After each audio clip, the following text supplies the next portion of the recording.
The first book of Samuel, chapter 1. There was a certain man of Ramathaim Zophim, of the hill country of Ephraim, whose name was Elkanah, the son of Jeroham, son of Elihu, son of Tohu, son of Zuph, an Ephrathite. He had 2 wives. The name of the one was Hannah, and the name of the other Peninnah. And Peninnah had children, but Hannah had no children. Now this man used to go up year by year from his city to worship and to sacrifice to the Lord of hosts at Shiloh, where the 2 sons of Eli, Hophni and Phinehas, were priests of the Lord. On the day when Elkanah sacrificed, he would give portions to Peninnah his wife, and to all her sons and daughters.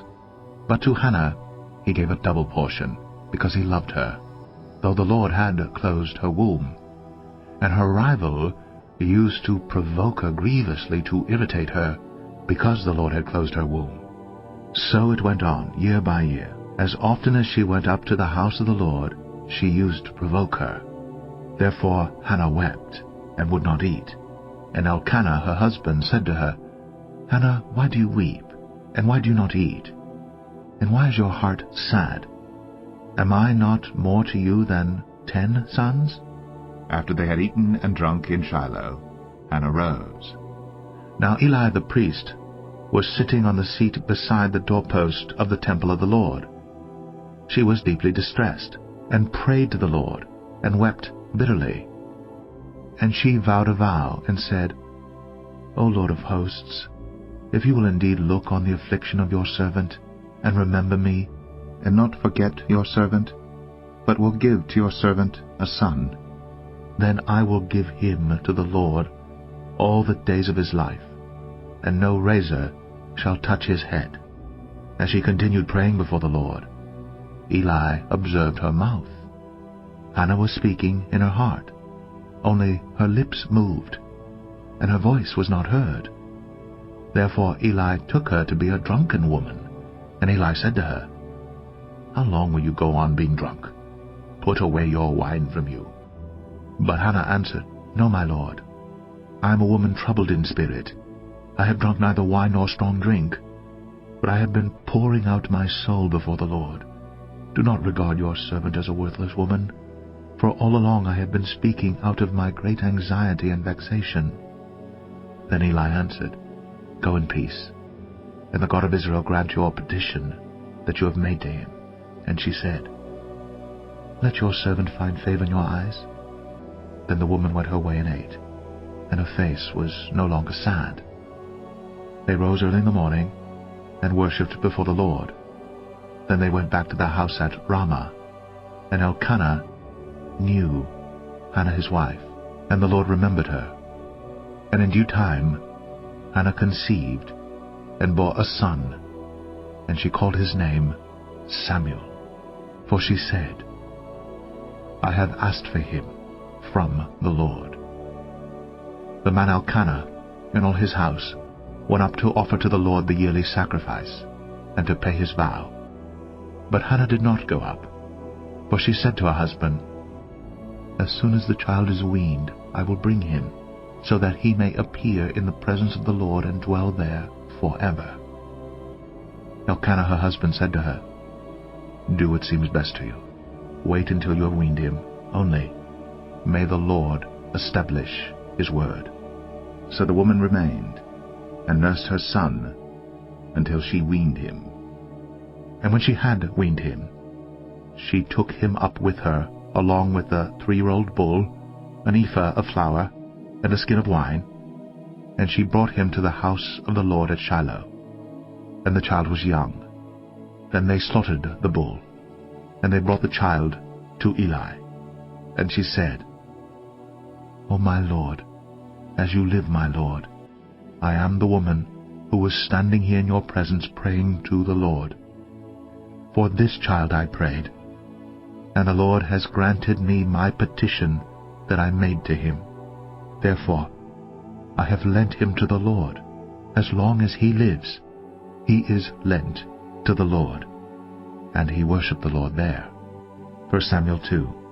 And Hannah prayed and said, My heart exults in the Lord. My strength is exalted in the Lord. My mouth derides my enemies, because I rejoice in your salvation. There is none holy like the Lord. There is none besides you. There is no rock like our God. Talk no more so very proudly. Let not arrogance come from your mouth. For the Lord is a God of knowledge, and by him actions are weighed.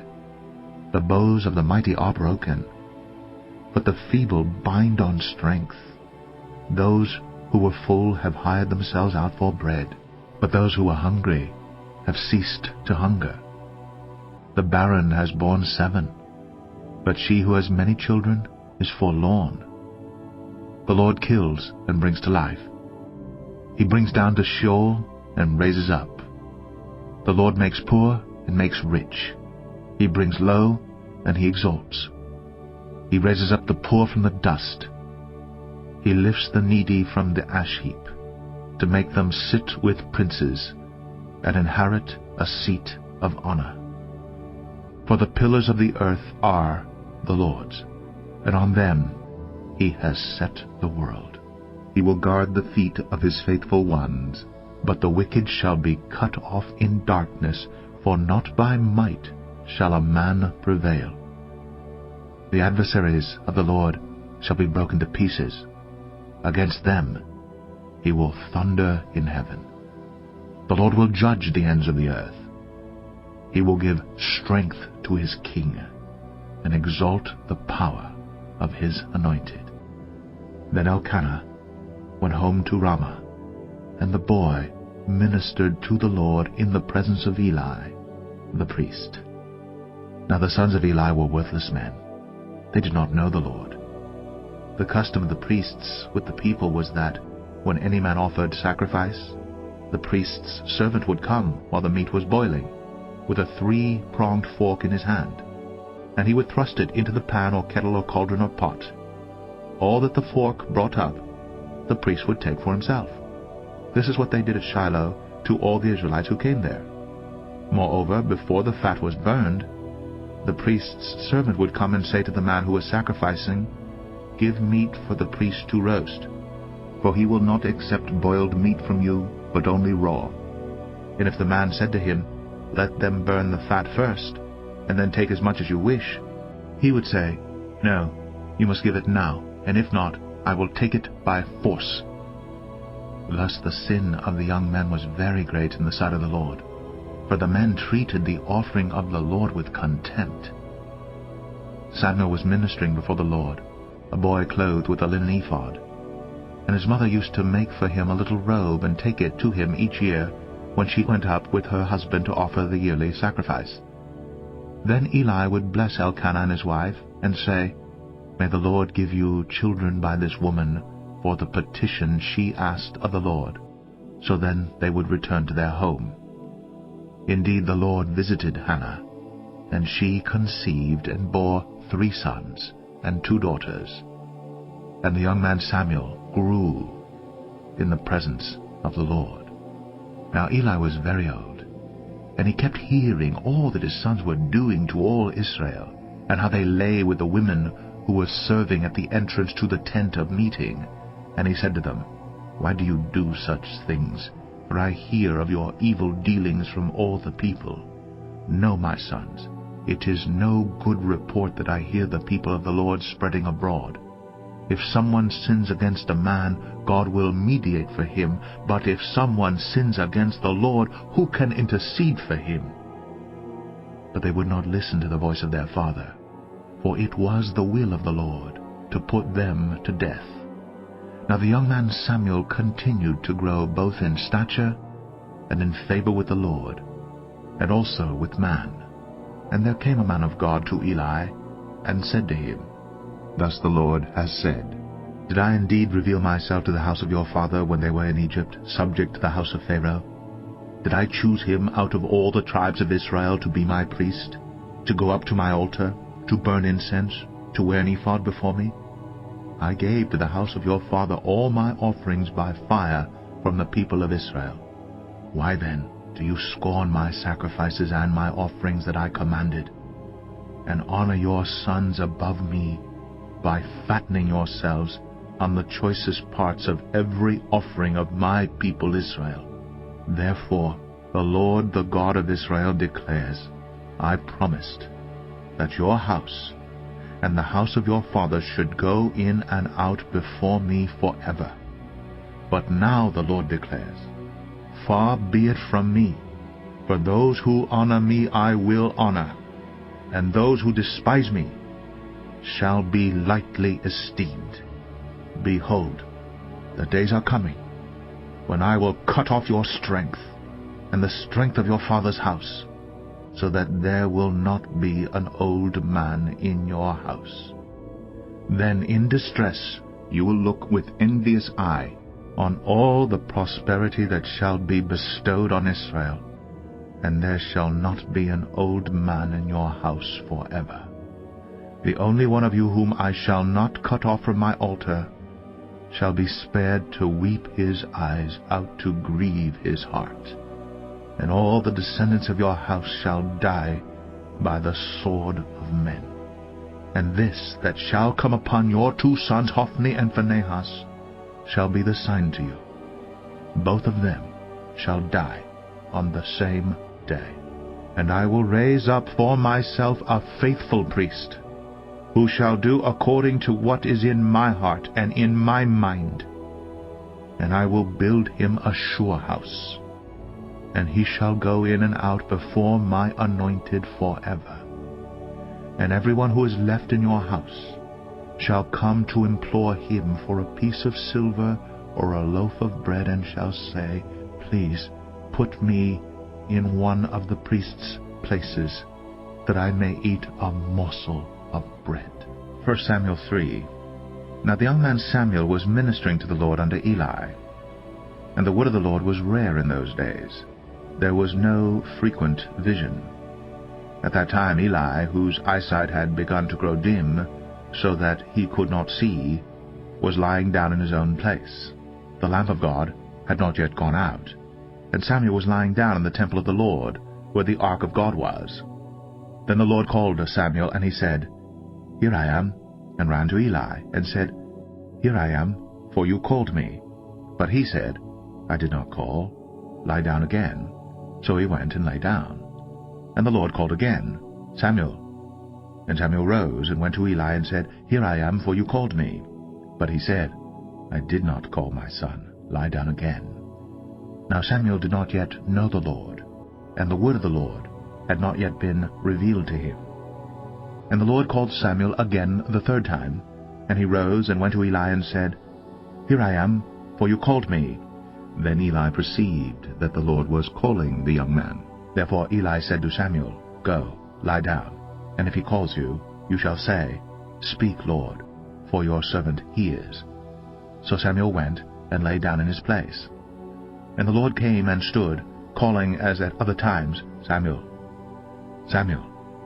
And Samuel said, Speak, for your servant hears.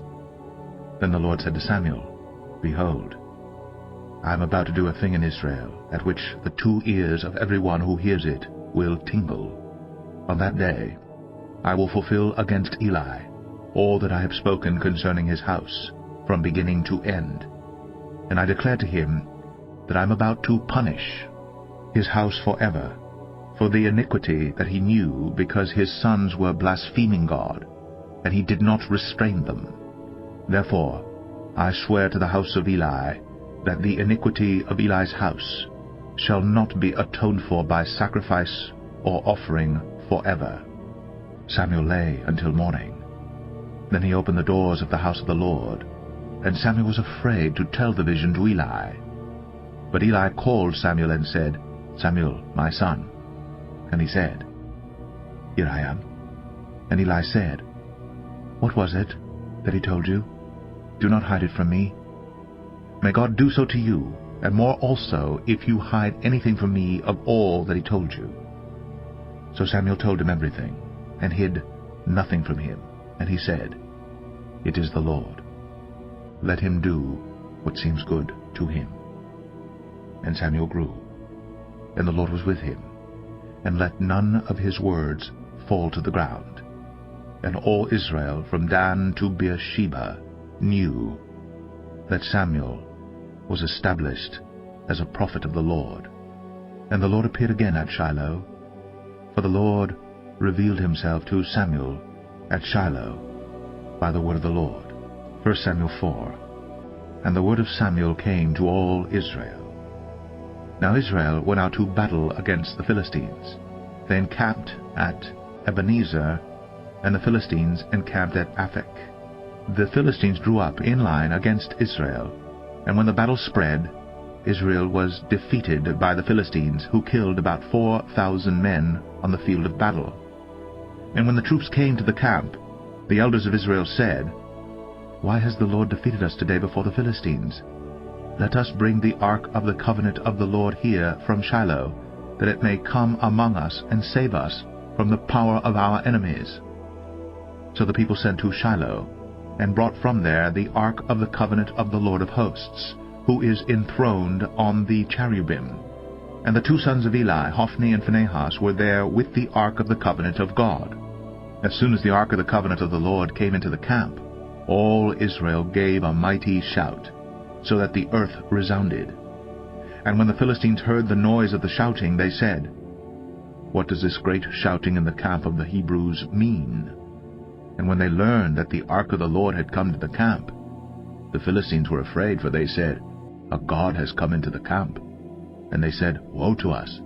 For nothing like this has happened before. Woe to us! Who can deliver us from the power of these mighty gods? These are the gods who struck the Egyptians with every sort of plague in the wilderness. Take courage and be men, O Philistines, lest you become slaves to the Hebrews, as they have been to you. Be men and fight." So the Philistines fought, and Israel was defeated, and they fled, every man to his home. And there was a very great slaughter, for there fell of Israel 30,000 foot soldiers. And the ark of God was captured, and the two sons of Eli, Hophni and Phinehas, died. A man of Benjamin ran from the battle line and came to Shiloh the same day, with his clothes torn and with dirt on his head. When he arrived, Eli was sitting on his seat by the road watching, for his heart trembled for the ark of God. And when the man came into the city and told the news, all the city cried out. When Eli heard the sound of the outcry, he said, "What is this uproar?" Then the man hurried and came and told Eli. Now Eli was 98 years old, and his eyes were set so that he could not see. And the man said to Eli, "I am he who has come from the battle. I fled from the battle today." And he said, "How did it go, my son?" He who brought the news answered and said, "Israel has fled before the Philistines, and there has also been a great defeat among the people. Your two sons also, Hophni and Phinehas, are dead, and the ark of God has been captured." As soon as he mentioned the ark of God, Eli fell over backward from his seat by the side of the gate, and his neck was broken, and he died. For the man was old and heavy. He had judged Israel 40 years. Now his daughter-in-law, the wife of Phinehas, was pregnant, about to give birth. And when she heard the news that the ark of God was captured, and that her father-in-law and her husband were dead, she bowed and gave birth, for her pains came upon her. And about the time of her death, the women attending her said to her, "Do not be afraid, for you have borne a son." But she did not answer or pay attention, and she named the child Ichabod, saying, "The glory has departed from Israel," because the ark of God had been captured, and because of her father-in-law and her husband. And she said, "The glory has departed from Israel, for the ark of God has been captured." 1 Samuel 5. When the Philistines captured the ark of God, they brought it from Ebenezer to Ashdod. Then the Philistines took the ark of God, and brought it into the house of Dagon, and set it up beside Dagon. And when the people of Ashdod rose early the next day, behold, Dagon had fallen face downward on the ground before the ark of the Lord. So they took Dagon and put him back in his place. But when they rose early on the next morning, behold, Dagon had fallen face downward on the ground before the ark of the Lord, and the head of Dagon and both his hands were lying cut off on the threshold. Only the trunk of Dagon was left to him. This is why the priest of Dagon and all who enter the house of Dagon do not tread on the threshold of Dagon in Ashdod to this day. The hand of the Lord was heavy against the people of Ashdod, and he terrified and afflicted them with tumors, both Ashdod and its territory. And when the men of Ashdod saw how things were, they said, The ark of the God of Israel must not remain with us, for his hand is hard against us and against Dagon our God. So they sent and gathered together all the lords of the Philistines and said, What shall we do with the ark of the God of Israel? They answered, Let the ark of the God of Israel be brought around to Gath. So they brought the ark of the God of Israel there. But after they had brought it around, the hand of the Lord was against the city, causing a very great panic. And he afflicted the men of the city, both young and old, so that tumors broke out on them. So they sent the ark of God to Ekron. But as soon as the ark of God came to Ekron, the people of Ekron cried out, They have brought around to us the ark of the God of Israel to kill us and our people. They sent therefore and gathered together all the lords of the Philistines and said, Send away the ark of the God of Israel, and let it return to its own place, that it may not kill us and our people. For there was a deathly panic throughout the whole city. The hand of God was very heavy there. The men who did not die were struck with tumors, and the cry of the city went up to heaven. 1 Samuel 6. The ark of the Lord was in the country of the Philistines 7 months. And the Philistines called for the priests and the diviners, and said, What shall we do with the ark of the Lord? Tell us, with what shall we send it to its place? They said, If you send away the ark of the God of Israel, do not send it empty, but by all means return him a guilt offering. Then you will be healed, and it will be known to you why his hand does not turn away from you.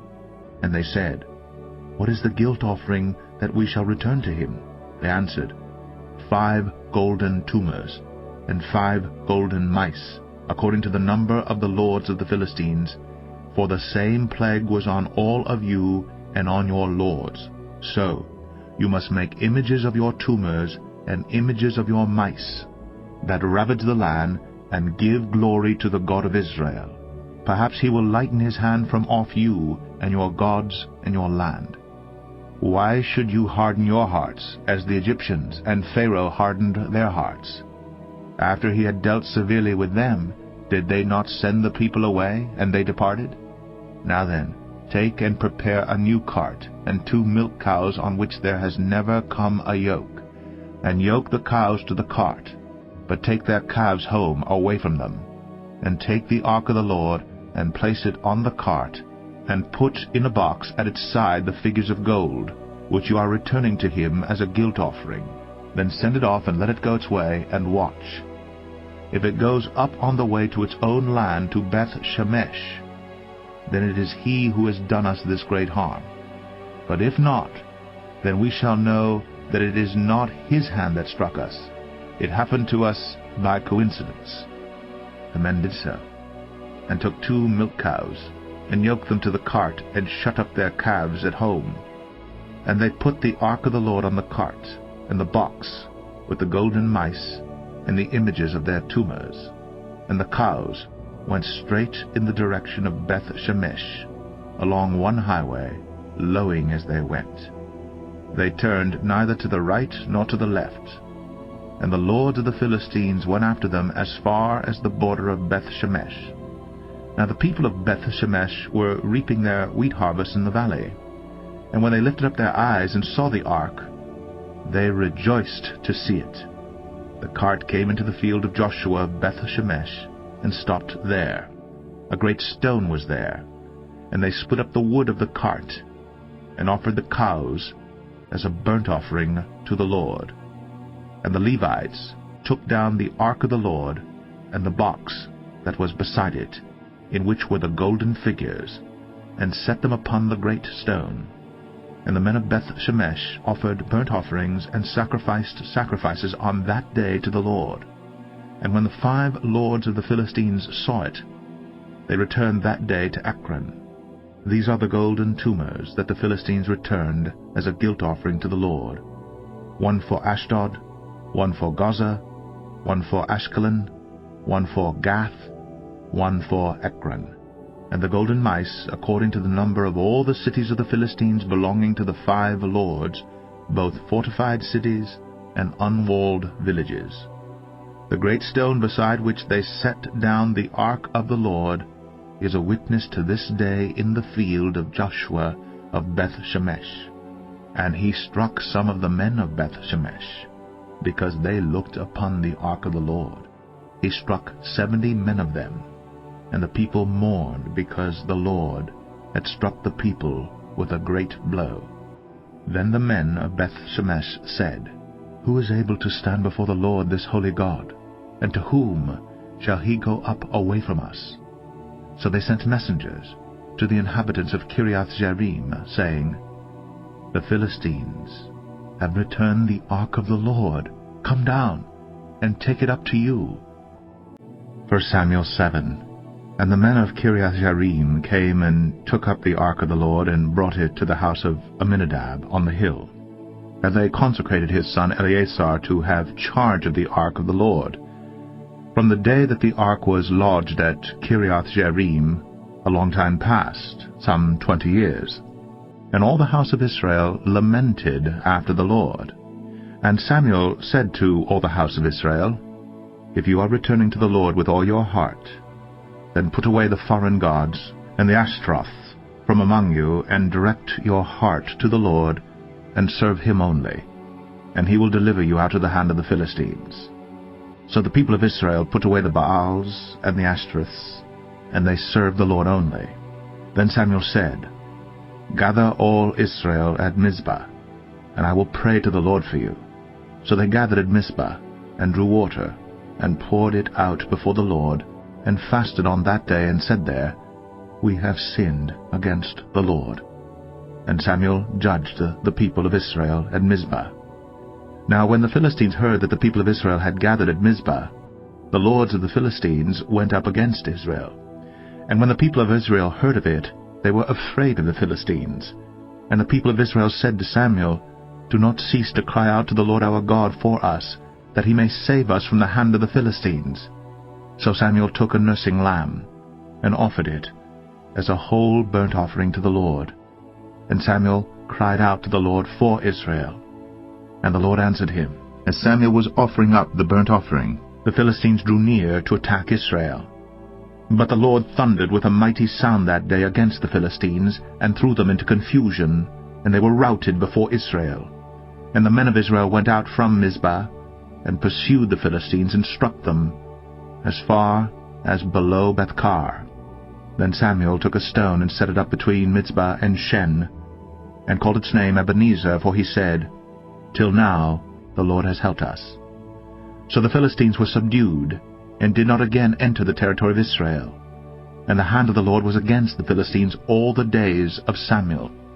The cities that the Philistines had taken from Israel were restored to Israel, from Ekron to Gath, and Israel delivered their territory from the hand of the Philistines. There was peace also between Israel and the Amorites. Samuel judged Israel all the days of his life. And he went on a circuit year by year to Bethel, Gilgal, and Mizpah. And he judged Israel in all these places. Then he would return to Ramah, for his home was there. And there also he judged Israel. And he built there an altar to the Lord. 1 Samuel 8. When Samuel became old, he made his sons judges over Israel.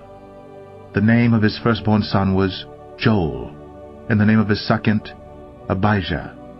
They were judges in Beersheba. Yet his sons did not walk in his ways, but turned aside after gain. They took bribes and perverted justice. Then all the elders of Israel gathered together and came to Samuel at Ramah, and said to him, Behold, you are old, and your sons do not walk in your ways. Now appoint for us a king to judge us, like all the nations. But the thing displeased Samuel when they said, Give us a king to judge us. And Samuel prayed to the Lord. And the Lord said to Samuel, Obey the voice of the people in all that they say to you. For they have not rejected you, but they have rejected me from being king over them, according to all the deeds that they have done from the day I brought them up out of Egypt even to this day, forsaking me and serving other gods. So they are also doing to you. Now then, obey their voice. Only you shall solemnly warn them and show them the ways of the king, who shall reign over them. So Samuel told all the words of the Lord to the people who were asking for a king from him. He said, These will be the ways of the king who will reign over you. He will take your sons and appoint them to his chariots, and to be his horsemen, and to run before his chariots. And he will appoint for himself commanders of thousands and commanders of fifties, and some to plow his ground and to reap his harvest, and to make his implements of war and the equipment of his chariots. He will take your daughters to be perfumers and cooks and bakers. He will take the best of your fields and vineyards and olive orchards and give them to his servants. He will take the tenth of your grain and of your vineyards and give it to his officers and to his servants. He will take your male servants and female servants and the best of your young men and your donkeys and put them to his work. He will take the tenth of your flocks, and you shall be his slaves. And in that day you will cry out because of your king, whom you have chosen for yourselves. But the Lord will not answer you in that day. But the people refused to obey the voice of Samuel, and they said, No, but there shall be a king over us, that we also may be like all the nations, and that our king may judge us and go out before us and fight our battles. And when Samuel had heard all the words of the people, he repeated them in the ears of the Lord. And the Lord said to Samuel, Obey their voice, and make them a king. Samuel then said to the men of Israel, Go, every man to his city. 1 Samuel 9. There was a man of Benjamin, whose name was Kish, the son of Abiel, son of Zeror, son of Bechorath, son of Aphiah, a Benjaminite, a man of wealth. And he had a son whose name was Saul, a handsome young man. There was not a man among the people of Israel more handsome than he. From his shoulders upward he was taller than any of the people. Now the donkeys of Kish, Saul's father, were lost. So Kish said to Saul his son, Take one of the young men with you, and arise, go and look for the donkeys. And he passed through the hill country of Ephraim, and passed through the land of Shalisha, but they did not find them. And they passed through the land of Sha'alim, but they were not there. Then they passed through the land of Benjamin, but did not find them. When they came to the land of Zuph, Saul said to his servant who was with him, Come, let us go back, lest my father cease to care about the donkeys, and become anxious about us. But he said to him, Behold, there is a man of God in this city, and he is a man who is held in honor. All that he says comes true. So now let us go there. Perhaps he can tell us the way we should go. Then Saul said to his servant, But if we go, what can we bring the man? For the bread in our sacks is gone, and there is no present to bring to the man of God. What do we have?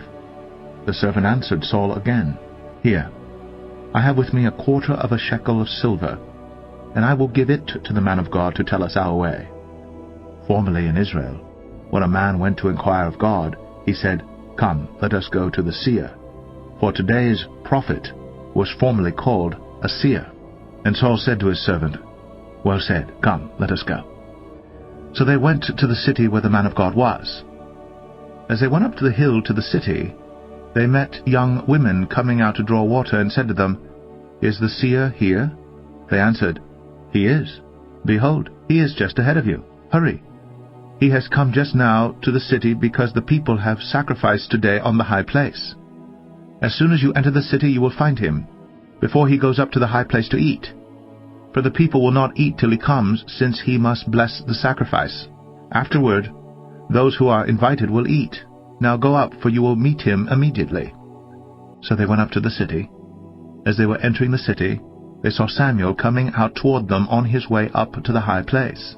Now the day before Saul came, the Lord had revealed to Samuel, "Tomorrow about this time I will send to you a man from the land of Benjamin, and you shall anoint him to be prince over my people Israel.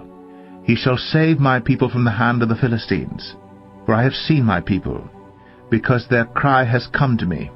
When Samuel saw Saul, the Lord told him, "Here is the man of whom I spoke to you. He it is who shall restrain my people." Then Saul approached Samuel in the gate and said, "Tell me, where is the house of the seer?" Samuel answered Saul, "I am the seer. Go up before me to the high place, for today you shall eat with me, and in the morning I will let you go, and will tell you all that is on your mind. As for your donkeys that were lost 3 days ago, do not set your mind on them, for they have been found. And for whom is all that is desirable in Israel? Is it not for you, and for all your father's house?" Saul answered, "Am I not a Benjaminite, from the least of the tribes of Israel? And is not my clan the humblest of all the clans of the tribe of Benjamin? Why then have you spoken to me in this way?" Then Samuel took Saul and his young man, and brought them into the hall, and gave them place at the head of those who had been invited, who were about 30 persons. And Samuel said to the cook, "Bring the portion I gave you, of which I said to you, put it aside." So the cook took up the leg, and what was on it, and set them before Saul. And Samuel said, "See, what was kept is set before you. Eat, because it was kept for you until the hour appointed, that you might eat with the guests." So Saul ate with Samuel that day. And when they came down from the high place into the city, a bed was spread for Saul on the roof, and he lay down to sleep. Then at the break of dawn Samuel called to Saul on the roof, "Up, that I may send you on your way." So Saul arose, and both he and Samuel went out into the street. As they were going down to the outskirts of the city, Samuel said to Saul, "Tell the servant to pass on before us, and when he has passed on, stop here yourself for a while, that I may make known to you the word of God." 1 Samuel 10. Then Samuel took a flask of oil, and poured it on his head, and kissed him, and said, "Has not the Lord anointed you to be prince over his people Israel? And you shall reign over the people of the Lord, and you will save them from the hand of their surrounding enemies. And this shall be the sign to you that the Lord has anointed you to be prince over his heritage. When you depart from me today, you will meet 2 men by Rachel's tomb in the territory of Benjamin at Zelzah, and they will say to you, 'The donkeys that you went to seek are found. And now your father has ceased to care about the donkeys, and is anxious about you, saying, What shall I do about my son?' Then you shall go on from there further, and come to the oak of Tabor. 3 men going up to God at Bethel will meet you there, one carrying 3 young goats, another carrying 3 loaves of bread, and another carrying a skin of wine. And they will greet you, and give you 2 loaves of bread, which you shall accept from their hand. After that you shall come to Gibeath Elohim, where there is a garrison of the Philistines. And there, as soon as you come to the city, you will meet a group of prophets coming down from the high place with harp, tambourine, flute, and lyre before them, prophesying.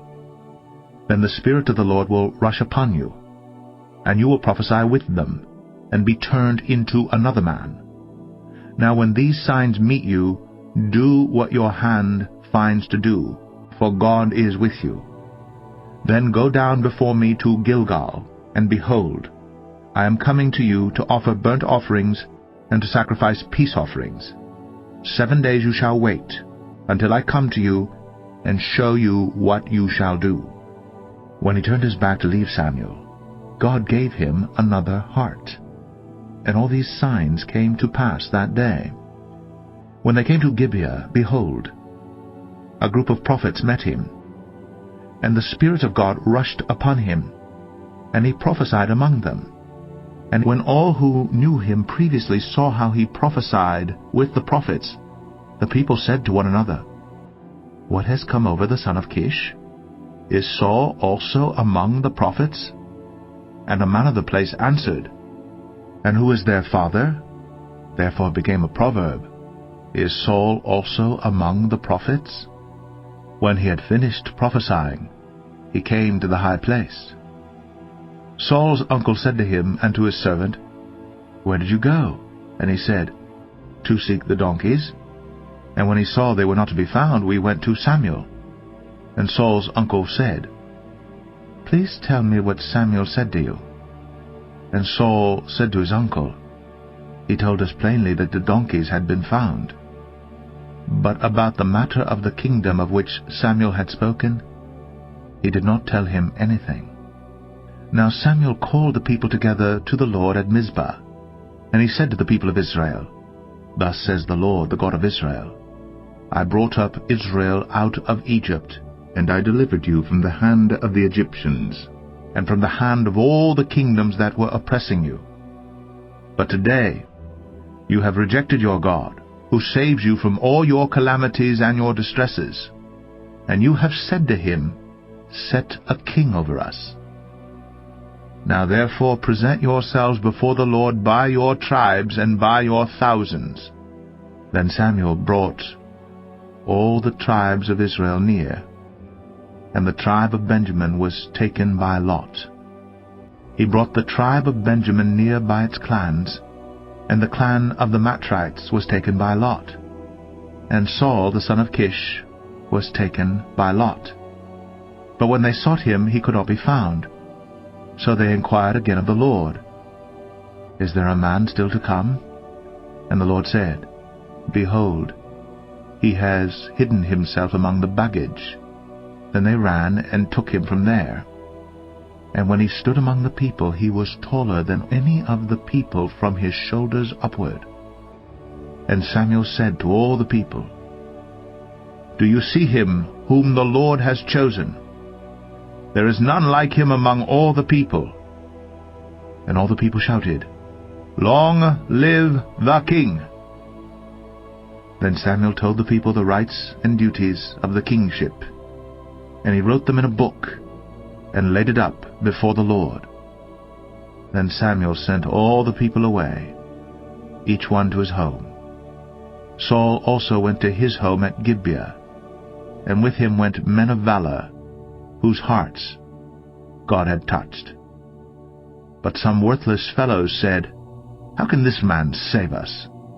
And they despised him, and brought him no present.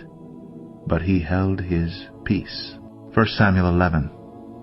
Then Nahash the Ammonite went up, and besieged Jabesh Gilead. And all the men of Jabesh said to Nahash, Make a treaty with us, and we will serve you.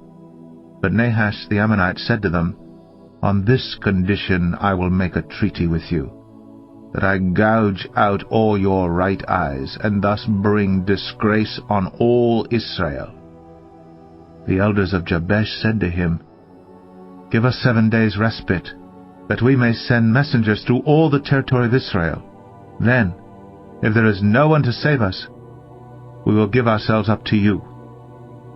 When the messengers came to Gibeah of Saul, they reported the matter in the ears of the people, and all the people wept aloud. Now behold, Saul was coming from the field behind the oxen, and Saul said, What is wrong with the people that they are weeping? So they told him the news of the men of Jabesh.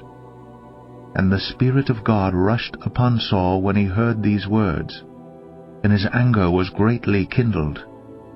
He took a yoke of oxen, and cut them in pieces, and sent them throughout all the territory of Israel by the hand of messengers, saying, Whoever does not come out after Saul and Samuel, so shall it be done to his oxen. Then the dread of the Lord fell upon the people, and they came out as one man.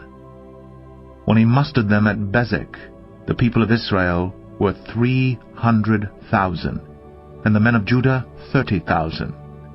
And they said to the messengers who had come, Thus you shall say to the men of Jabesh Gilead, Tomorrow, by the time the sun is hot, you shall have deliverance. When the messengers came and told the men of Jabesh, they were glad. Therefore the men of Jabesh said, "Tomorrow we will give ourselves up to you, and you may do to us whatever seems good to you." And the next day Saul put the people in 3 companies, and they came into the midst of the camp in the morning watch, and struck down the Ammonite until the heat of the day. And those who survived were scattered, so that no 2 of them were left together. Then the people said to Samuel, "Who is it that said, 'Shall Saul reign over us?' Bring the men, that we may put them to death." But Saul said, "Not a man shall be put to death this day, for today the Lord has worked salvation in Israel." Then Samuel said to the people, "Come, let us go to Gilgal, and there renew the kingdom." So all the people went to Gilgal, and there they made Saul king before the Lord in Gilgal. There they sacrificed peace offerings before the Lord, and there Saul and all the men of Israel rejoiced greatly. 1 Samuel 12. And Samuel said to all Israel, "Behold, I have obeyed your voice in all that you have said to me, and have made a king over you. And now, behold, the king walks before you, and I am old and gray, and behold, my sons are with you. I have walked before you from my youth until this day. Here I am. Testify against me before the Lord and before his anointed. Whose ox have I taken? Or whose donkey have I taken? Or whom have I defrauded? Whom have I oppressed? Or from whose hand have I taken a bribe to blind my eyes with it? Testify against me, and I will restore it to you." They said, "You have not defrauded us, or oppressed us, or taken anything from any man's hand." And he said to them, "The Lord is witness against you, and his anointed is witness this day, that you have not found anything in my hand." And they said, "He is witness." And Samuel said to the people, "The Lord is witness, who appointed Moses and Aaron, and brought your fathers up out of the land of Egypt. Now therefore stand still, that I may plead with you before the Lord concerning all the righteous deeds of the Lord that he performed for you and for your fathers. When Jacob went into Egypt, and the Egyptians oppressed them, then your fathers cried out to the Lord, and the Lord sent Moses and Aaron, who brought your fathers out of Egypt, and made them dwell in this place.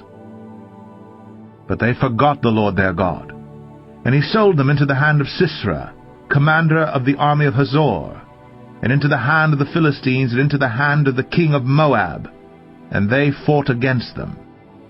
And they cried out to the Lord and said, We have sinned, because we have forsaken the Lord, and have served the Baals and the Ashtoreth. But now deliver us out of the hand of our enemies, that we may serve you. And the Lord sent Jerubbaal, and Barak, and Jephthah, and Samuel, and delivered you out of the hand of your enemies on every side, and you lived in safety. And when you saw that Nahash the king of the Ammonites came against you, you said to me, No, but a king shall reign over us, when the Lord your God was your king. And now behold the king whom you have chosen, for whom you have asked, behold, the Lord has set a king over you. If you will fear the Lord, and serve him, and obey his voice, and not rebel against the commandment of the Lord, and if both you and the king who reigns over you will follow the Lord your God, it will be well. But if you will not obey the voice of the Lord, but rebel against the commandment of the Lord, then the hand of the Lord will be against you and your king. Now therefore stand still and see this great thing that the Lord will do before your eyes. Is it not wheat harvest today? I will call upon the Lord, that he may send thunder and rain. And you shall know and see that your wickedness is great, what you have done in the sight of the Lord, in asking for yourselves a king. So Samuel called upon the Lord, and the Lord sent thunder and rain that day, And all the people greatly feared the Lord and Samuel. And all the people said to Samuel, Pray for your servants to the Lord your God, that we may not die. For we have added to all our sins this evil, to ask for ourselves a king. And Samuel said to the people, Do not be afraid. You have done all this evil. Yet do not turn aside from following the Lord, but serve the Lord with all your heart. And do not turn aside after empty things that cannot profit or deliver, for they are empty. For the Lord will not forsake his people, for his great name's sake, because it has pleased the Lord to make you a people for himself. Moreover, as for me, far be it from me that I should sin against the Lord by ceasing to pray for you. And I will instruct you in the good and the right way. Only fear the Lord, and serve him faithfully with all your heart. For consider what great things he has done for you. But if you still do wickedly, you shall be swept away, both you and your king. 1 Samuel 13. Saul was years old when he began to reign, and he reigned 2 years over Israel. Saul chose 3,000 men of Israel. 2,000 were with Saul in Michmash and the hill country of Bethel, and 1,000 were with Jonathan in Gibeah of Benjamin. The rest of the people he sent home, every man to his tent. Jonathan defeated the garrison of the Philistines that was at Geba, and the Philistines heard of it. And Saul blew the trumpet throughout all the land, saying, Let the Hebrews hear. And all Israel heard it said that Saul had defeated the garrison of the Philistines, and also that Israel had become a stench to the Philistines. And the people were called out to join Saul at Gilgal. And the Philistines mustered to fight with Israel, 30,000 chariots and 6,000 horsemen, and troops like the sand on the seashore in multitude. They came up and encamped in Michmash, to the east of Bethaven. When the men of Israel saw that they were in trouble, for the people were hard pressed, the people hid themselves in caves, and in holes, and in rocks, and in tombs, and in cisterns. And some Hebrews crossed the fords of the Jordan to the land of Gad and Gilead. Saul was still at Gilgal, and all the people followed him trembling. He waited 7 days, the time appointed by Samuel. But Samuel did not come to Gilgal, and the people were scattering from him. So Saul said, Bring the burnt offering here to me, and the peace offerings. And he offered the burnt offering. As soon as he had finished offering the burnt offering, behold, Samuel came. And Saul went out to meet him and greet him. Samuel said, What have you done? And Saul said, When I saw that the people were scattering from me, and that you did not come within the days appointed, and that the Philistines had mustered at Michmash, I said, Now the Philistines will come down against me at Gilgal, and I have not sought the favor of the Lord. So I forced myself, and offered the burnt offering. And Samuel said to Saul, You have done foolishly. You have not kept the command of the Lord your God with which he commanded you, for then the Lord would have established your kingdom over Israel forever. But now your kingdom shall not continue. The Lord has sought out a man after his own heart, and the Lord has commanded him to be prince over his people, because you have not kept what the Lord commanded you. And Samuel arose, and went up from Gilgal. The rest of the people went up after Saul to meet the army. They went up from Gilgal to Gibeah of Benjamin. And Saul numbered the people who were present with him, about 600 men. And Saul and Jonathan his son, and the people who were present with them, stayed in Gibeah of Benjamin, but the Philistines encamped in Michmash.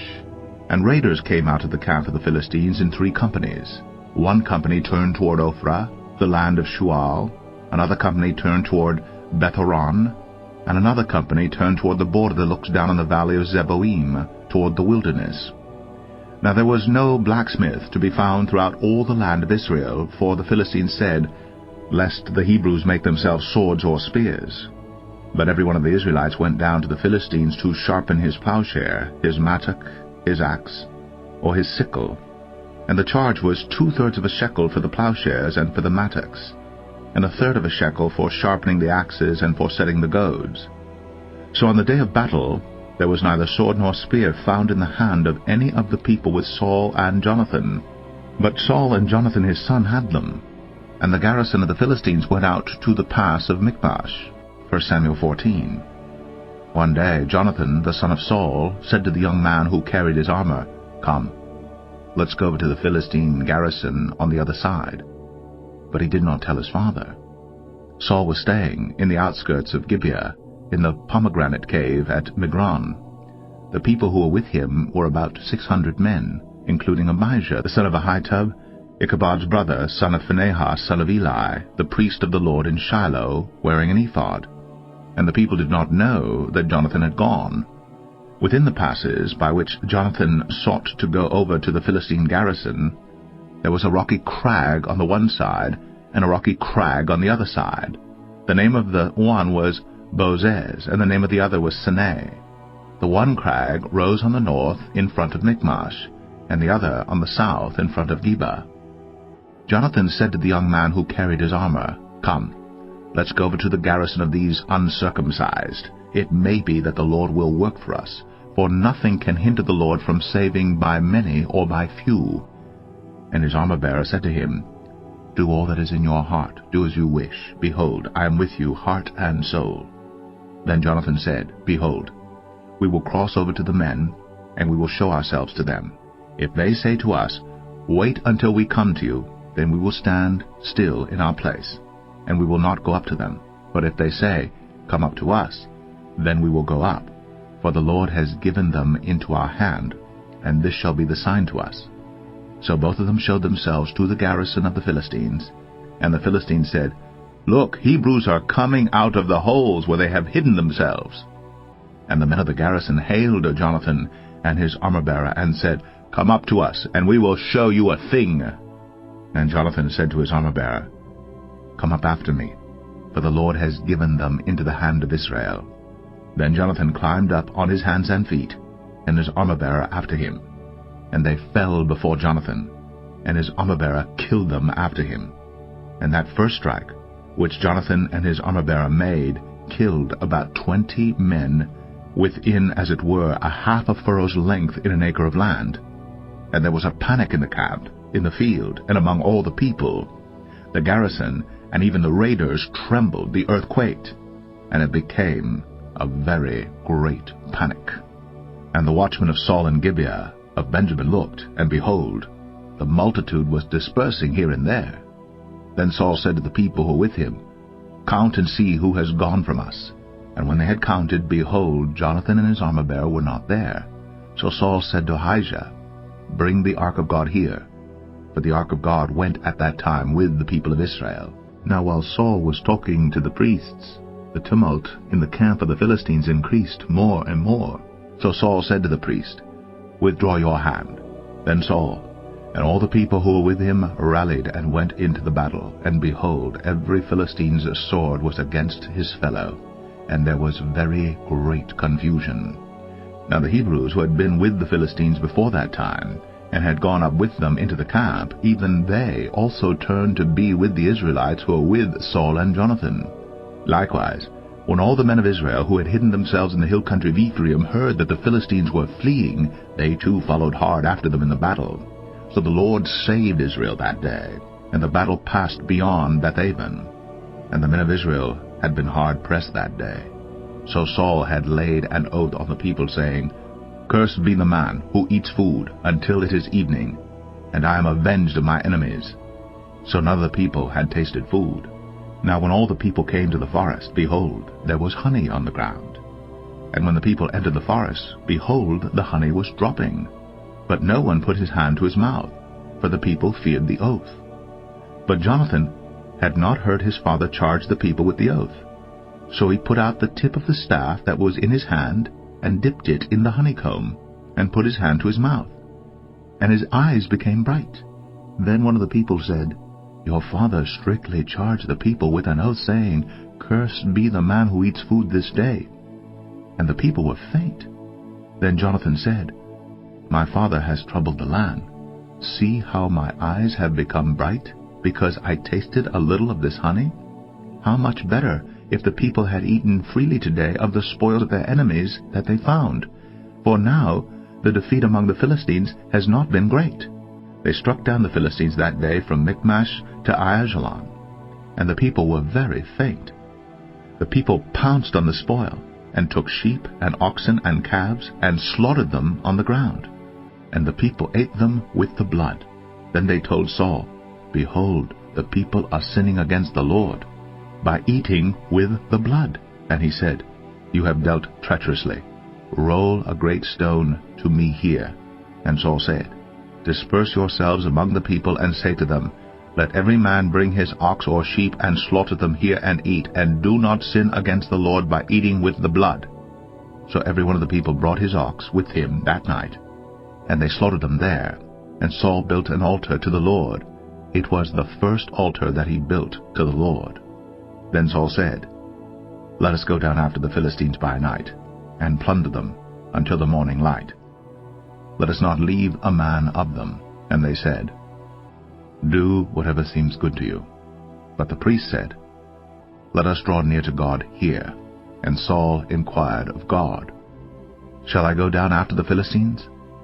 Will you give them into the hand of Israel? But he did not answer him that day. And Saul said, Come here, all you leaders of the people, and know and see how this sin has arisen today. For as the Lord lives who saves Israel, though it be in Jonathan my son, he shall surely die. But there was not a man among all the people who answered him. Then he said to all Israel, You shall be on one side, and I and Jonathan my son will be on the other side. And the people said to Saul, Do what seems good to you. Therefore Saul said, O Lord God of Israel, why have you not answered your servant this day? If this guilt is in me or in Jonathan my son, O Lord God of Israel, give Urim. But if this guilt is in your people Israel, give Thummim. And Jonathan and Saul were taken, but the people escaped. Then Saul said, Cast the lot between me and my son Jonathan. And Jonathan was taken. Then Saul said to Jonathan, Tell me what you have done. And Jonathan told him, I tasted a little honey with the tip of the staff that was in my hand. Here I am. I will die. And Saul said, God do so to me and more also. You shall surely die, Jonathan. Then the people said to Saul, Shall Jonathan die, who has worked this great salvation in Israel? Far from it. As the Lord lives, there shall not one hair of his head fall to the ground, for he has worked with God this day. So the people ransomed Jonathan, so that he did not die. Then Saul went up from pursuing the Philistines, and the Philistines went to their own place.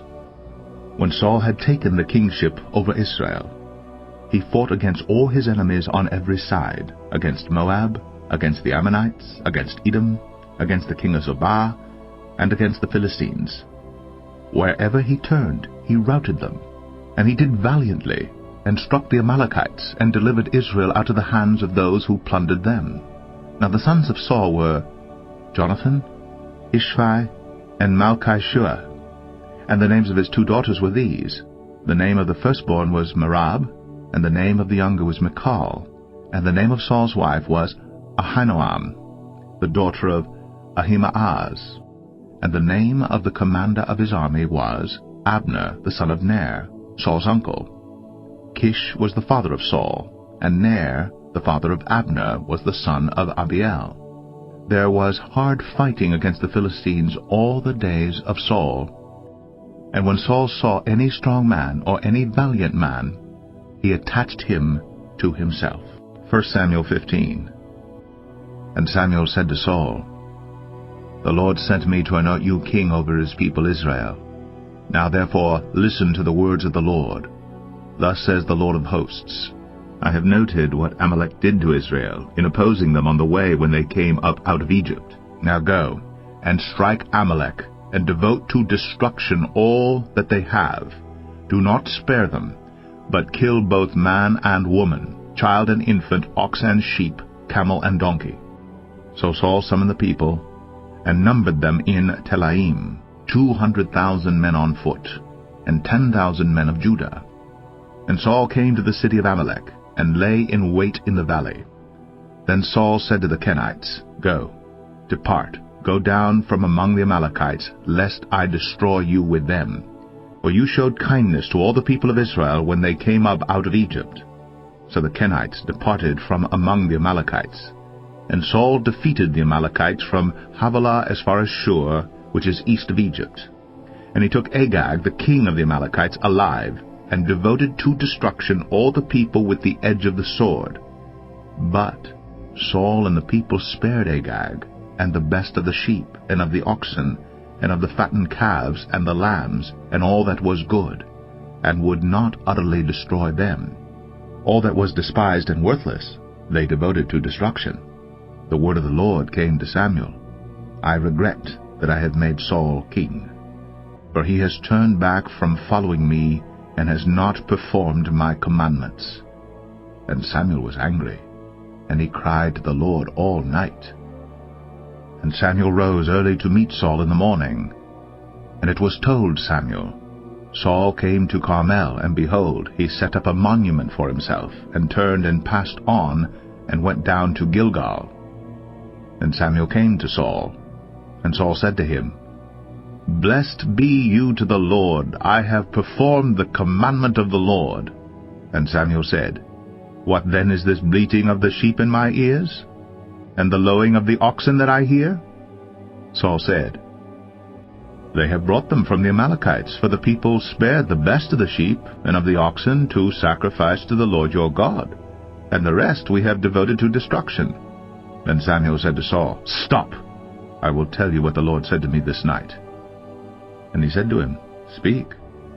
And Samuel said, Though you are little in your own eyes, are you not the head of the tribes of Israel? The Lord anointed you king over Israel. And the Lord sent you on a mission and said, Go, devote to destruction the sinners, the Amalekites, and fight against them until they are consumed. Why then did you not obey the voice of the Lord? Why did you pounce on the spoil, and do what was evil in the sight of the Lord? And Saul said to Samuel, I have obeyed the voice of the Lord. I have gone on the mission on which the Lord sent me. I have brought Agag, the king of Amalek, and I have devoted the Amalekites to destruction. But the people took of the spoil sheep and oxen, the best of the things devoted to destruction, to sacrifice to the Lord your God in Gilgal. And Samuel said, Has the Lord as great delight in burnt offerings and sacrifices as in obeying the voice of the Lord? Behold, to obey is better than sacrifice, and to listen than the fat of rams. For rebellion is as the sin of divination, and presumption is as iniquity and idolatry. Because you have rejected the word of the Lord, he has also rejected you from being king. Saul said to Samuel, I have sinned, for I have transgressed the commandment of the Lord in your words, because I feared the people, and obeyed their voice. Now therefore, please, pardon my sin, and return with me that I may worship the Lord.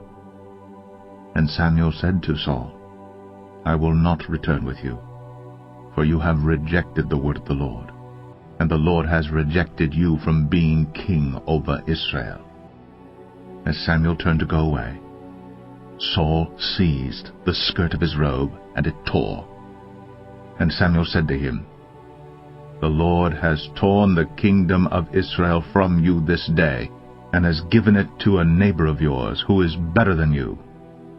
And also the glory of Israel will not lie or have regret. For he is not a man, that he should have regret. Then he said, I have sinned. Yet honor me now before the elders of my people and before Israel, and return with me that I may bow before the Lord your God. So Samuel turned back after Saul, and Saul bowed before the Lord. Then Samuel said, Bring here to me Agag, the king of the Amalekites. And Agag came to him cheerfully. Agag said, Surely the bitterness of death is past. And Samuel said, As your sword has made women childless, so shall your mother be childless among women. And Samuel hacked Agag to pieces, before the Lord in Gilgal. Then Samuel went to Ramah, and Saul went up to his house in Gibeah of Saul. And Samuel did not see Saul again until the day of his death. But Samuel grieved over Saul, and the Lord regretted that he had made Saul king over Israel. 1 Samuel 16. The Lord said to Samuel, How long will you grieve over Saul, since I have rejected him from being king over Israel? Fill your horn with oil and go. I will send you to Jesse the Bethlehemite, for I have provided for myself a king among his sons. And Samuel said, How can I go? If Saul hears it, he will kill me. And the Lord said, Take a heifer with you and say, I have come to sacrifice to the Lord, and invite Jesse to the sacrifice. Then I will show you what you shall do. And you shall anoint for me him whom I declare to you. Samuel did what the Lord commanded, and came to Bethlehem. The elders of the city came to meet him trembling, and said, Do you come peaceably? And he said, Peaceably, I have come to sacrifice to the Lord. Consecrate yourselves, and come with me to the sacrifice. And he consecrated Jesse and his sons, and invited them to the sacrifice. When they came, he looked on Eliab and thought, Surely the Lord's anointed is before him. But the Lord said to Samuel, Do not look on his appearance or on the height of his stature, because I have rejected him. For the Lord sees not as man sees. Man looks on the outward appearance, but the Lord looks on the heart. Then Jesse called Amminadab and made him pass before Samuel, and he said, Neither has the Lord chosen this one. Then Jesse made Shammah pass by, and he said, Neither has the Lord chosen this one. And Jesse made 7 of his sons pass before Samuel. And Samuel said to Jesse, The Lord has not chosen these. Then Samuel said to Jesse, Are all your sons here? And he said, There remains yet the youngest, but behold, he is keeping the sheep. And Samuel said to Jesse, Send and get him, for we will not sit down until he comes here. And he sent and brought him in. Now he was ruddy and had beautiful eyes, and was handsome. And the Lord said, Arise, anoint him, for this is he. Then Samuel took the horn of oil, and anointed him in the midst of his brothers. And the Spirit of the Lord rushed upon David from that day forward. And Samuel rose up, and went to Ramah. Now the Spirit of the Lord departed from Saul, and an evil spirit from the Lord tormented him. And Saul's servants said to him, Behold, now, an evil spirit from God is tormenting you. Let our Lord now command your servants who are before you to seek out a man who is skillful in playing the lyre. And when the evil spirit from God is upon you, he will play it, and you will be well. So Saul said to his servants, Provide for me a man who can play well, and bring him to me. One of the young men answered, Behold, I have seen a son of Jesse the Bethlehemite, who is skillful in playing, a man of valor, a man of war, prudent in speech, and a man of good presence, and the Lord is with him. Therefore Saul sent messengers to Jesse and said, Send me David your son, who is with the sheep.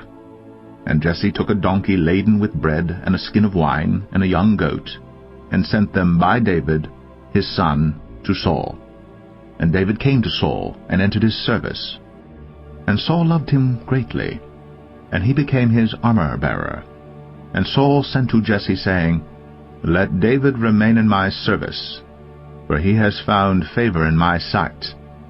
And whenever the evil spirit from God was upon Saul, David took the lyre, and played it with his hand.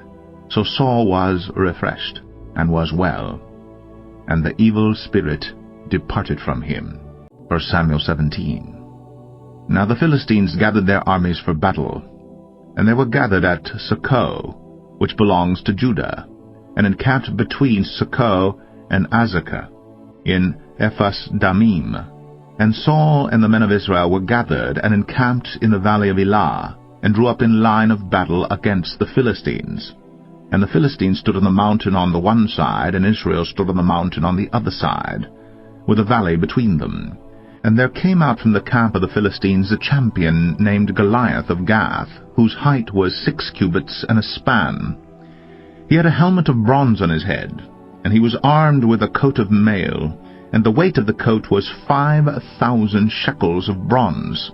And he had bronze armor on his legs, and a javelin of bronze slung between his shoulders. The shaft of his spear was like a weaver's beam, and his spear's head weighed 600 shekels of iron. And his shield-bearer went before him.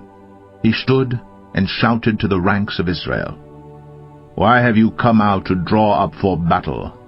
Am I not a Philistine, and are you not servants of Saul? Choose a man for yourselves, and let him come down to me. If he is able to fight with me and kill me, then we will be your servants.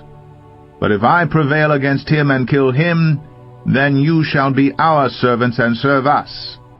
And the Philistine said, "I defy the ranks of Israel this day. Give me a man, that we may fight together." When Saul and all Israel heard these words of the Philistine, they were dismayed and greatly afraid. Now David was the son of an Ephrathite of Bethlehem in Judah, named Jesse, who had 8 sons. In the days of Saul the man was already old and advanced in years. The 3 oldest sons of Jesse had followed Saul to the battle, and the names of his 3 sons who went to the battle were Eliab, the firstborn, the next to him Aminadab, and the third Shammah. David was the youngest. The 3 eldest followed Saul. But David went back and forth from Saul to feed his father's sheep at Bethlehem. For 40 days the Philistine came forward and took his stand, morning and evening. And Jesse said to David his son, "Take for your brothers an ephah of this parched grain, and these 10 loaves, and carry them quickly to the camp to your brothers. Also take these 10 cheeses to the commander of their 1,000. See if your brothers are well, and bring some token from them." Now Saul and they and all the men of Israel were in the valley of Elah, fighting with the Philistines. And David rose early in the morning, and left the sheep with the keeper, and took the provisions, and went, as Jesse had commanded him. And he came to the encampment as the host was going out to the battle line, shouting the war cry. And Israel and the Philistines drew up for battle, army against army. And David left the things in charge of the keeper of the baggage, and ran to the ranks, and went and greeted his brothers. As he talked with them, behold, the champion, the Philistine of Gath, Goliath by name, came up out of the ranks of the Philistines, and spoke the same words as before. And David heard him. All the men of Israel, when they saw the man, fled from him, and were much afraid. And the men of Israel said, "Have you seen this man who has come up? Surely he has come up to defy Israel. And the king will enrich the man who kills him with great riches, and will give him his daughter, and make his father's house free in Israel." And David said to the men who stood by him, "What shall be done for the man who kills this Philistine, and takes away the reproach from Israel? For who is this uncircumcised Philistine, that he should defy the armies of the living God?" And the people answered him in the same way, "So shall it be done to the man who kills him." Now Eliab, his eldest brother, heard when he spoke to the men. And Eliab's anger was kindled against David, and he said, "Why have you come down? And with whom have you left those few sheep in the wilderness? I know your presumption and the evil of your heart, for you have come down to see the battle." And David said, "What have I done now? Was it not but a word?" And he turned away from him toward another, and spoke in the same way, and the people answered him again as before. When the words that David spoke were heard, they repeated them before Saul, and he sent for him. And David said to Saul, "Let no man's heart fail because of him. Your servant will go and fight with this Philistine." And Saul said to David, "You are not able to go against this Philistine to fight with him, for you are but a youth, and he has been a man of war from his youth." But David said to Saul, "Your servant used to keep sheep for his father, and where there came a lion or a bear, and took a lamb from the flock, I went after him, and struck him, and delivered it out of his mouth. And if he arose against me, I caught him by his beard, and struck him, and killed him.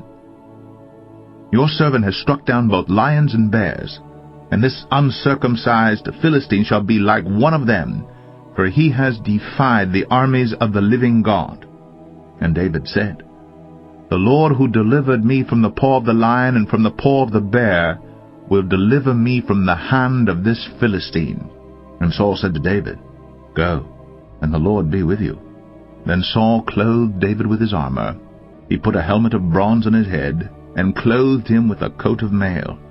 And David strapped his sword over his armor, and he tried in vain to go, for he had not tested them. Then David said to Saul, "I cannot go with these, for I have not tested them." So David put them off. Then he took his staff in his hand, and chose 5 smooth stones from the brook, and put them in his shepherd's pouch. His sling was in his hand, and he approached the Philistine. And the Philistine moved forward, and came near to David with his shield-bearer in front of him. And when the Philistine looked and saw David, he disdained him, for he was but a youth, ruddy and handsome in appearance. And the Philistine said to David, "Am I a dog, that you come to me with sticks?" And the Philistine cursed David by his gods. The Philistine said to David, "Come to me, and I will give your flesh to the birds of the air, and to the beasts of the field." Then David said to the Philistine, "You come to me with a sword, and with a spear, and with a javelin. But I come to you in the name of the Lord of hosts, the God of the armies of Israel, whom you have defied. This day the Lord will deliver you into my hand, and I will strike you down, and cut off your head. And I will give the dead bodies of the host of the Philistines this day to the birds of the air, and to the wild beasts of the earth, that all the earth may know that there is a God in Israel, and that all this assembly may know that the Lord saves not with sword and spear, for the battle is the Lord's, and he will give you into our hand." When the Philistine arose and came and drew near to meet David, David ran quickly toward the battle line to meet the Philistine. And David put his hand in his bag, and took out a stone, and slung it, and struck the Philistine on his forehead. The stone sank into his forehead, and he fell on his face to the ground. So David prevailed over the Philistine with a sling and with a stone, and struck the Philistine and killed him. There was no sword in the hand of David.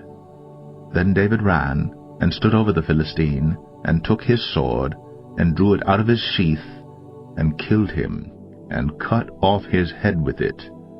When the Philistines saw that their champion was dead, they fled. And the men of Israel and Judah rose with a shout, and pursued the Philistines as far as Gath, and the gates of Ekron, so that the wounded Philistines fell on the way from Sha'araim as far as Gath and Ekron. And the people of Israel came back from chasing the Philistines, and they plundered their camp. And David took the head of the Philistine, and brought it to Jerusalem. But he put his armor in his tent. As soon as Saul saw David go out against the Philistine, he said to Abner, the commander of the army, "Abner, whose son is this youth?" And Abner said, "As your soul lives, O king, I do not know." And the king said, "Inquire whose son the boy is." And as soon as David returned from the striking down of the Philistine, Abner took him, and brought him before Saul with the head of the Philistine in his hand. And Saul said to him, "Whose son are you, young man?" And David answered, "I am the son of your servant Jesse the Bethlehemite." 1 Samuel 18. As soon as he had finished speaking to Saul, the soul of Jonathan was knit to the soul of David, and Jonathan loved him as his own soul. And Saul took him that day, and would not let him return to his father's house. Then Jonathan made a covenant with David, because he loved him as his own soul. And Jonathan stripped himself of the robe that was on him, and gave it to David, and his armor, and even his sword, and his bow, and his belt. And David went out, and was successful wherever Saul sent him, so that Saul set him over the men of war. And this was good in the sight of all the people, and also in the sight of Saul's servants. As they were coming home, when David returned from striking down the Philistine, The women came out of all the cities of Israel singing and dancing to meet King Saul with tambourines, with songs of joy, and with musical instruments.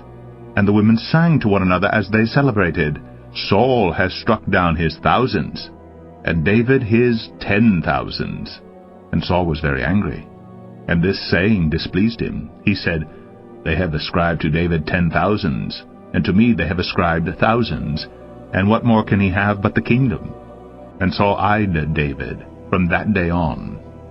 The next day a harmful spirit from God rushed upon Saul, and he raved within his house while David was playing the lyre, as he did day by day. Saul had his spear in his hand, and Saul hurled the spear, for he thought, "I will pin David to the wall." But David evaded him twice. Saul was afraid of David because the Lord was with him, but had departed from Saul. So Saul removed him from his presence and made him a commander of 1,000. And he went out and came in before the people. And David had success in all his undertakings, for the Lord was with him. And when Saul saw that he had great success, he stood in fearful awe of him. But all Israel and Judah loved David, for he went out and came in before them. Then Saul said to David, "Here is my elder daughter Merab. I will give her to you for a wife. Only be valiant with me, and fight the Lord's battles." For Saul thought, "Let not my hand be against him, let the hand of the Philistine be against him." And David said to Saul, "Who am I, and who are my relatives, my father's clan in Israel, that I should be son-in-law to the king?" But at the time when Merab, Saul's daughter, should have been given to David, she was given to Adriel the Maholathite for a wife. Now Saul's daughter Michal loved David, and they told Saul, and the thing pleased him. Saul thought, "Let me give her to him, that she may be a snare for him, and that the hand of the Philistine may be against him." Therefore Saul said to David a second time, "You shall now be my son-in-law." And Saul commanded his servants, "Speak to David in private, and say, Behold, the king has delight in you, and all his servants love you. Now then, become the king's son-in-law." And Saul's servants spoke those words in the ears of David. And David said, "Does it seem to you a little thing to become the king's son-in-law, since I am a poor man and have no reputation?" And the servants of Saul told him, "Thus and so did David speak." Then Saul said, "Thus shall you say to David, The king desires no bride price except 100 foreskin of the Philistines, that he may be avenged of the king's enemies." Now Saul thought to make David fall by the hand of the Philistines. And when his servants told David these words, it pleased David well to be the king's son-in-law. Before the time had expired, David arose and went along with his men and killed 200 of the Philistines. And David brought their foreskins, which were given in full number to the king, that he might become the king's son-in-law. And Saul gave him his daughter Michal for a wife. But when Saul saw and knew that the Lord was with David, and that Michal, Saul's daughter, loved him, Saul was even more afraid of David. So Saul was David's enemy continually. Then the princes of the Philistines came out to battle, and as often as they came out, David had more success than all the servants of Saul, so that his name was highly esteemed. 1 Samuel 19. And Saul spoke to Jonathan his son, and to all his servants, that they should kill David. But Jonathan, Saul's son, delighted much in David. And Jonathan told David, "Saul my father seeks to kill you. Therefore be on your guard in the morning. Stay in a secret place and hide yourself. And I will go out and stand beside my father in the field where you are, and I will speak to my father about you. And if I learn anything, I will tell you." And Jonathan spoke well of David to Saul his father, and said to him, "Let not the king sin against his servant David, because he has not sinned against you, and because his deeds have brought good to you. For he took his life in his hand, and he struck down the Philistine, and the Lord worked a great salvation for all Israel. You saw it and rejoiced. Why then will you sin against innocent blood by killing David without cause?" And Saul listened to the voice of Jonathan. Saul swore, "As the Lord lives, he shall not be put to death." And Jonathan called David, and Jonathan reported to him all these things. And Jonathan brought David to Saul, and he was in his presence as before. And there was war again, and David went out and fought with the Philistines, and struck them with a great blow, so that they fled before him. Then a harmful spirit from the Lord came upon Saul, as he sat in his house with a spear in his hand, and David was playing the lyre. And Saul sought to pin David to the wall with the spear, but he eluded Saul so that he struck the spear into the wall. And David fled and escaped that night. Saul sent messengers to David's house to watch him, that he might kill him in the morning. But Michal, David's wife, told him, "If you do not escape with your life tonight, tomorrow you will be killed." So Michal let David down through the window, and he fled away and escaped. Michal took an image and laid it on the bed, and put a pillow of goat's hair at its head, and covered it with clothes. And when Saul sent messengers to take David, she said, "He is sick." Then Saul sent messengers to see David, saying, "Bring him up to me in the bed, that I may kill him." And when the messengers came in, behold, the image was in the bed, with a pillow of goat's hair at its head. Saul said to Michal, "Why have you deceived me thus, and let my enemy go, so that he has escaped?" And Michal answered Saul, "He said to me, 'Let me go. Why should I kill you?'" Now David fled and escaped, and he came to Samuel at Ramah and told him all that Saul had done to him. And he and Samuel went to live at Naioth. And it was told Saul, "Behold, David is at Naioth in Ramah." Then Saul sent messengers to take David. And when they saw the company of the prophets prophesying, and Samuel standing as head over them, the Spirit of God came upon the messengers of Saul, and they also prophesied. When it was told Saul, he sent other messengers, and they also prophesied. And Saul sent messengers again the third time, and they also prophesied. Then he himself went to Ramah, and came to the great well that is in Secu. And he asked, "Where are Samuel and David?" And one said, "Behold, they are at Naioth in Ramah." And he went there to Naioth in Ramah, and the Spirit of God came upon him also. And as he went, he prophesied until he came to Naioth in Ramah. And he too stripped off his clothes, and he too prophesied before Samuel, and lay naked all that day and all that night. Thus it is said, "Is Saul also among the prophets?" 1 Samuel 20. Then David fled from Naioth and Ramah, and came and said before Jonathan, "What have I done? What is my guilt? And what is my sin before your father, that he seeks my life?" And he said to him, "Far from it, you shall not die. Behold, my father does nothing either great or small without disclosing it to me, and why should my father hide this from me? It is not so." But David vowed again, saying, "Your father knows well that I have found favor in your eyes, and he thinks, 'Do not let Jonathan know this, lest he be grieved.' But truly, as the Lord lives, and as your soul lives, there is but a step between me and death." Then Jonathan said to David, "Whatever you say I will do for you." David said to Jonathan, "Behold, tomorrow is the new moon, and I should not fail to sit at table with the king. But let me go, that I may hide myself in the field till the third day at evening. If your father misses me at all, then say, 'David earnestly asked leave of me to run to Bethlehem his city, for there is a yearly sacrifice there for all the clan.' If he says, 'Good,' it will be well with your servant. But if he is angry, then know that harm is determined by him.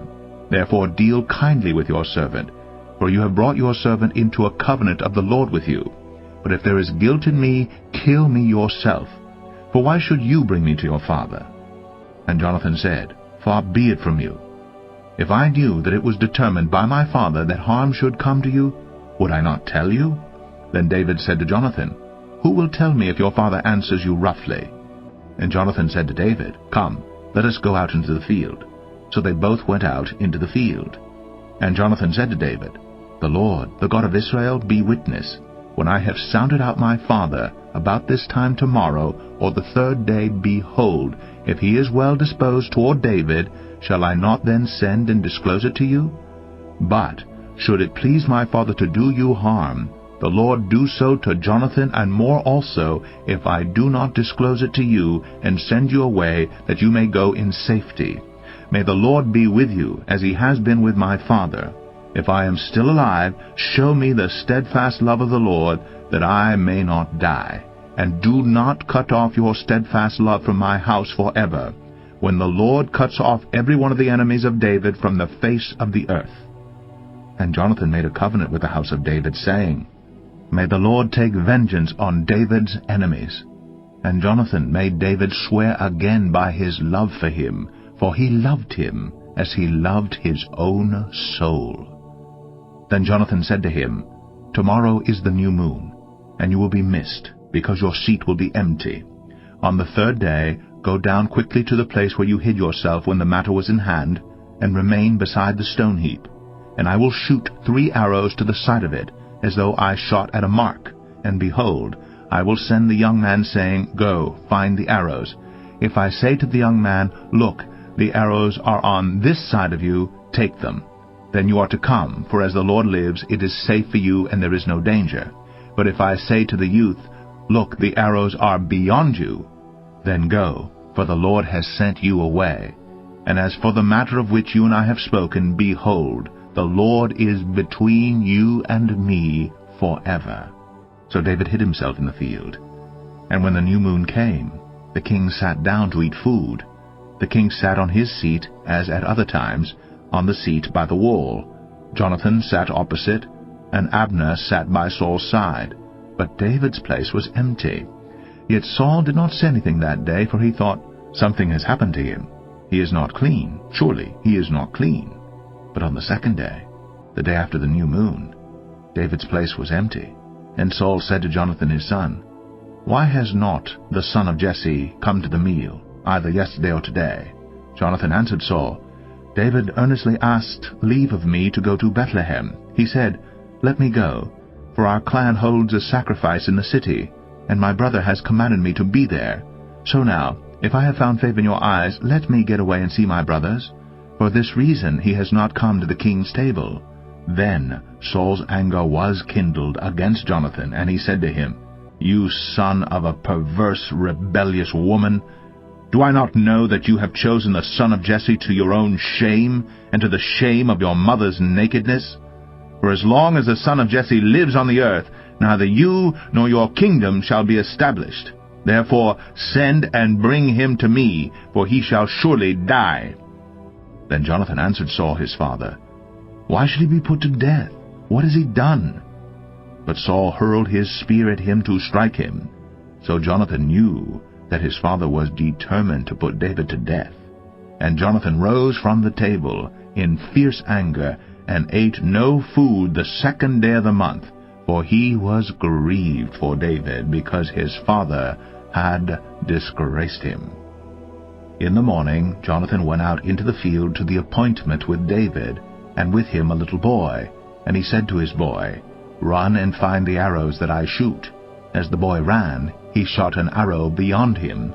And when the boy came to the place of the arrow that Jonathan had shot, Jonathan called after the boy and said, Is not the arrow beyond you? And Jonathan called after the boy, Hurry, be quick, do not stay. So Jonathan's boy gathered up the arrows and came to his master. But the boy knew nothing, only Jonathan and David knew the matter. And Jonathan gave his weapons to his boy and said to him, Go, and carry them to the city. And as soon as the boy had gone, David rose from beside the stone heap, and fell on his face to the ground, and bowed 3 times. And they kissed one another, and wept with one another, David weeping the most. Then Jonathan said to David, Go in peace, because we have sworn both of us in the name of the Lord, saying, The Lord shall be between me and you, and between my offspring and your offspring forever. And he rose and departed, and Jonathan went into the city. 1 Samuel 21. Then David came to Nob, to Ahimelech the priest. And Ahimelech came to meet David, trembling, and said to him, Why are you alone, and no one with you? And David said to Ahimelech the priest, The king has charged me with a matter, and said to me, Let no one know anything of the matter about which I send you, and with which I have charged you. I have made an appointment with the young man for such and such a place. Now then, what do you have on hand? Give me 5 loaves of bread, or whatever is here. And the priest answered David, I have no common bread on hand, but there is holy bread, if the young men have kept themselves from women. And David answered the priest, Truly, women have been kept from us, as always, when I go on an expedition. the vessels of the young men are holy even when it is an ordinary journey, how much more today will their vessels be holy? So the priests gave him the holy bread, for there was no bread there but the bread of the presence, which is removed from before the Lord, to be replaced by hot bread on the day it is taken away. Now a certain man of the servants of Saul was there that day, detained before the Lord. His name was Doeg the Edomite, the chief of Saul's herdsmen. Then David said to Ahimelech, Then have you not here a spear or a sword at hand? For I have brought neither my sword nor my weapons with me, because the king's business required haste. And the priest said, The sword of Goliath the Philistine, whom you struck down in the valley of Elah, behold, it is here wrapped in a cloth behind the ephod. If you will take that, take it, for there is none but that here. And David said, There is none like that. Give it to me. And David rose and fled that day from Saul, and went to Achish, the king of Gath. And the servants of Achish said to him, Is not this David the king of the land? Did they not sing to one another of him in dances? Saul has struck down his thousands, and David his 10,000s? And David took these words to heart, and was much afraid of Achish, the king of Gath. So he changed his behavior before them, and pretended to be insane in their hands, and made marks on the doors of the gate, and let his spittle run down his beard. Then Achish said to his servants, Behold, you see the man is mad. Why then have you brought him to me?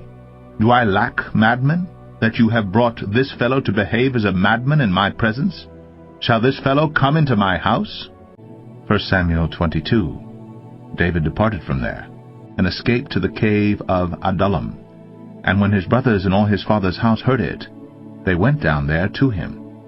And everyone who was in distress, and everyone who was in debt, and everyone who was bitter in soul, gathered to him. And he became captain over them. And there were with him about 400 men. And David went from there to Mizpeh of Moab. And he said to the king of Moab, Please, let my father and my mother stay with you, till I know what God will do for me. And he left them with the king of Moab, and they stayed with him all the time that David was in the stronghold. Then the prophet Gad said to David, Do not remain in the stronghold, depart, and go into the land of Judah. So David departed, and went into the forest of Hereth. Now Saul heard that David was discovered, and the men who were with him. Saul was sitting at Gibeah under the tamarisk tree, on the height with his spear in his hand, and all his servants were standing about him. And Saul said to his servants, who stood about him, Hear now, people of Benjamin, will the son of Jesse give every one of you fields and vineyards? Will he make you all commanders of thousands and commanders of hundreds, that all of you have conspired against me? No one discloses to me when my son makes a covenant with the son of Jesse. None of you is sorry for me, or discloses to me that my son has stirred up my servant against me, to lie in wait, as at this day. Then answered Doeg the Edomite, who stood by the servants of Saul, I saw the son of Jesse coming to Nob, to Ahimelech, the son of Ahitub. And he inquired of the Lord for him, and gave him provisions, and gave him the sword of Goliath the Philistine. Then the king sent to summon Ahimelech the priest, the son of Ahitub, and all his father's house, the priests who were at Nob, and all of them came to the king. And Saul said, Hear now, son of Ahitub. And he answered, Here I am, my lord. And Saul said to him, Why have you conspired against me, you and the son of Jesse, in that you have given him bread and a sword, and have inquired of God for him, so that he has risen against me, to lie in wait, as at this day? Then Ahimelech answered the king, And who among all your servants is so faithful as David? Who is the king's son-in-law, and captain over your bodyguard, and honored in your house? Is today the first time that I have inquired of God for him? No. Let not the king impute anything to his servant, or to all the house of my father, for your servant has known nothing of all this, much or little. And the king said, You shall surely die, Ahimelech, you and all your father's house. And the king said to the guard who stood about him, Turn, and kill the priests of the Lord, because their hand also is with David, and they knew that he fled, and did not disclose it to me. But the servants of the king would not put out their hand to strike the priests of the Lord. Then the king said to Doeg, You turn and strike the priests. And Doeg the Edomite turned and struck down the priests. And he killed on that day 85 persons who wore the linen ephod. And Nob, the city of the priests, he put to the sword, both man and woman, child and infant, ox, donkey, and sheep, he put to the sword. But one of the sons of Ahimelech, the son of Ahitub, named Abiathar, escaped, and fled after David. And Abiathar told David that Saul had killed the priests of the Lord. And David said to Abiathar, I knew on that day, when Doeg the Edomite was there, that he would surely tell Saul, I have occasioned the death of all the persons of your father's house. Stay with me. Do not be afraid. For he who seeks my life seeks your life. With me you shall be in safekeeping. 1 Samuel 23. Now they told David, Behold, the Philistines are fighting against Keilah, and are robbing the threshing floors. Therefore David inquired of the Lord, Shall I go and attack these Philistines? And the Lord said to David, Go and attack the Philistines and save Keilah. But David's men said to him, Behold, we are afraid here in Judah. How much more then if we go to Keilah against the armies of the Philistines? Then David inquired of the Lord again. And the Lord answered him, Arise, go down to Keilah, for I will give the Philistines into your hand. And David and his men went to Keilah, and fought with the Philistines, and brought away their livestock, and struck them with a great blow. So David saved the inhabitants of Keilah. When Abiathar the son of Ahimelech had fled to David to Keilah, he had come down with an ephod in his hand. Now it was told Saul that David had come to Keilah. And Saul said, God has given him into my hand, for he has shut himself in by entering a town that has gates and bars. And Saul summoned all the people to war, to go down to Keilah to besiege David and his men. David knew that Saul was plotting harm against him, and he said to Abiathar the priest, Bring the ephod here. Then said to David, O Lord, the God of Israel, your servant has surely heard that Saul seeks to come to Keilah, to destroy the city on my account. Will the men of Keilah surrender me into his hand? Will Saul come down as your servant has heard? O Lord, the God of Israel, please tell your servant. And the Lord said, He will come down. Then David said, Will the men of Keilah surrender me and my men into the hand of Saul? And the Lord said, They will surrender you. Then David and his men, who were about 600, arose and departed from Keilah, and they went wherever they could go. When Saul was told that David had escaped from Keilah, he gave up the expedition, and David remained in the strongholds in the wilderness, in the hill country of the wilderness of Ziph. And Saul sought him every day, but God did not give him into his hand. David saw that Saul had come out to seek his life. David was in the wilderness of Ziph at Horesh, and Jonathan, Saul's son, rose and went to David at Horesh and strengthened his hand in God. And he said to him, Do not fear, for the hand of Saul my father shall not find you. You shall be king over Israel, and I shall be next to you. Saul my father also knows this. And the two of them made a covenant before the Lord. David remained at Horesh, and Jonathan went home. Then the Ziphites went up to Saul at Gibeah, saying, Is not David hiding among us in the strongholds at Horesh, on the hill of Hachilah, which is south of Jeshimon? Now come down, O king, according to all your heart's desire to come down, and our part shall be to surrender him into the king's hand. And Saul said, May you be blessed by the Lord, for you have had compassion on me.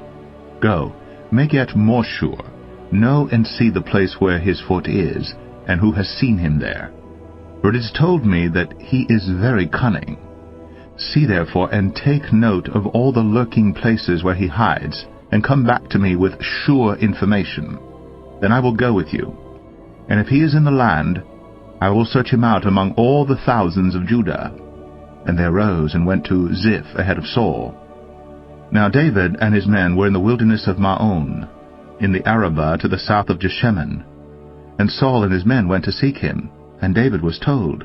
So he went down to the rock and lived in the wilderness of Maon. And when Saul heard that, he pursued after David in the wilderness of Maon. Saul went on one side of the mountain, and David and his men on the other side of the mountain. And David was hurrying to get away from Saul. As Saul and his men were closing in on David and his men to capture them, a messenger came to Saul, saying, "Hurry and come, for the Philistines have made a raid against the land." So Saul returned from pursuing after David, and went against the Philistines. Therefore that place was called the Rock of Escape. And David went up from there, and lived in the strongholds of En-gedi. 1 Samuel 24.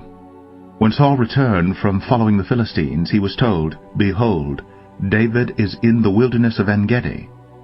Then Saul took 3,000 chosen men out of all Israel, and went to seek David and his men in front of the wild goats' rocks. And he came to the sheepfolds by the way, where there was a cave, and Saul went in to relieve himself.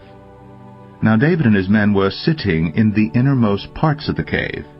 And the men of David said to him, "Here is the day of which the Lord said to you, Behold, I will give your enemy into your hand, and you shall do to him as it shall seem good to you."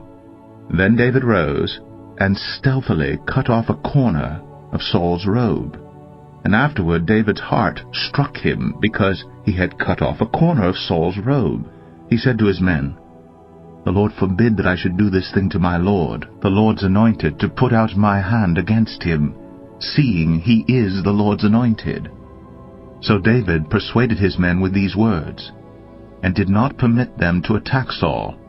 And Saul rose up, and left the cave, and went on his way. Afterward David also arose, and went out of the cave, and called after Saul, "My lord the king." And when Saul looked behind him, David bowed with his face to the earth, and paid homage.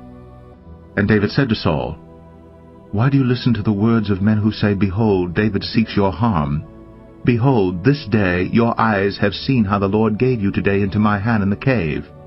And some told me to kill you, but I spared you. I said, I will not put out my hand against my Lord, for he is the Lord's anointed. See, my father, see the corner of your robe in my hand. For by the fact that I cut off the corner of your robe and did not kill you, you may know and see that there is no wrong or treason in my hands. I have not sinned against you, though you hunt my life to take it. May the Lord judge between me and you. May the Lord avenge me against you. But my hand shall not be against you. As the proverb of the ancients says, Out of the wicked comes wickedness. But my hand shall not be against you. After whom has the king of Israel come out? After whom do you pursue? After a dead dog? After a flea? May the Lord therefore be judge, and give sentence between me and you, and see to it, and plead my case, and deliver me from your hand." As soon as David had finished speaking these words to Saul, Saul said, "Is this your voice, my son David?" And Saul lifted up his voice and wept. He said to David, "You are more righteous than I, for you have repaid me good, whereas I have repaid you evil. And you have declared this day how you have dealt well with me, in that you did not kill me when the Lord put me into your hands. For if a man finds his enemy, will he let him go away safe? So may the Lord reward you with good for what you have done to me this day. And now, behold, I know that you shall surely be king, and that the king of Israel shall be established in your hand. Swear to me therefore by the Lord that you will not cut off my offspring after me, and that you will not destroy my name out of my father's house." And David swore this to Saul. Then Saul went home, but David and his men went up to the stronghold. 1 Samuel 25. Now Samuel died, and all Israel assembled and mourned for him, and they buried him in his house at Ramah. Then David rose and went down to the wilderness of Paran. And there was a man in Maon, whose business was in Carmel. The man was very rich. He had 3,000 sheep and 1,000 goats. He was shearing his sheep in Carmel. Now the name of the man was Nabal, and the name of his wife Abigail. The woman was discerning and beautiful, but the man was harsh and badly behaved. He was a Calebite. David heard in the wilderness that Nabal was shearing his sheep. So David sent 10 young men. And David said to the young men, Go up to Carmel, and go to Nabal, and greet him in my name. And thus you shall greet him, Peace be to you, and peace be to your house, and peace be to all that you have. I hear that you have shearers. Now your shepherds have been with us, and we did them no harm, and they missed nothing all the time they were in Carmel. Ask your young men, and they will tell you. Therefore let my young men find favor in your eyes. For we come on a feast day. Please give whatever you have at hand to your servants and to your son David. When David's young men came, they said all this to Nabal in the name of David. And then they waited. And Nabal answered David's servants, Who is David? Who is the son of Jesse? There are many servants these days who are breaking away from their masters. Shall I take my bread and my water and my meat that I have killed for my shearers, and give it to men who come from I do not know where? So David's young men turned away, and came back and told him all this. And David said to his men, Every man strap on his sword. And every man of them strapped on his sword. David also strapped on his sword. And about 400 men went up after David, while 200 remained with the baggage. But one of the young men told Abigail, Nabal's wife, Behold, David sent messengers out of the wilderness to greet our master, and he railed at them. Yet the men were very good to us, and we suffered no harm.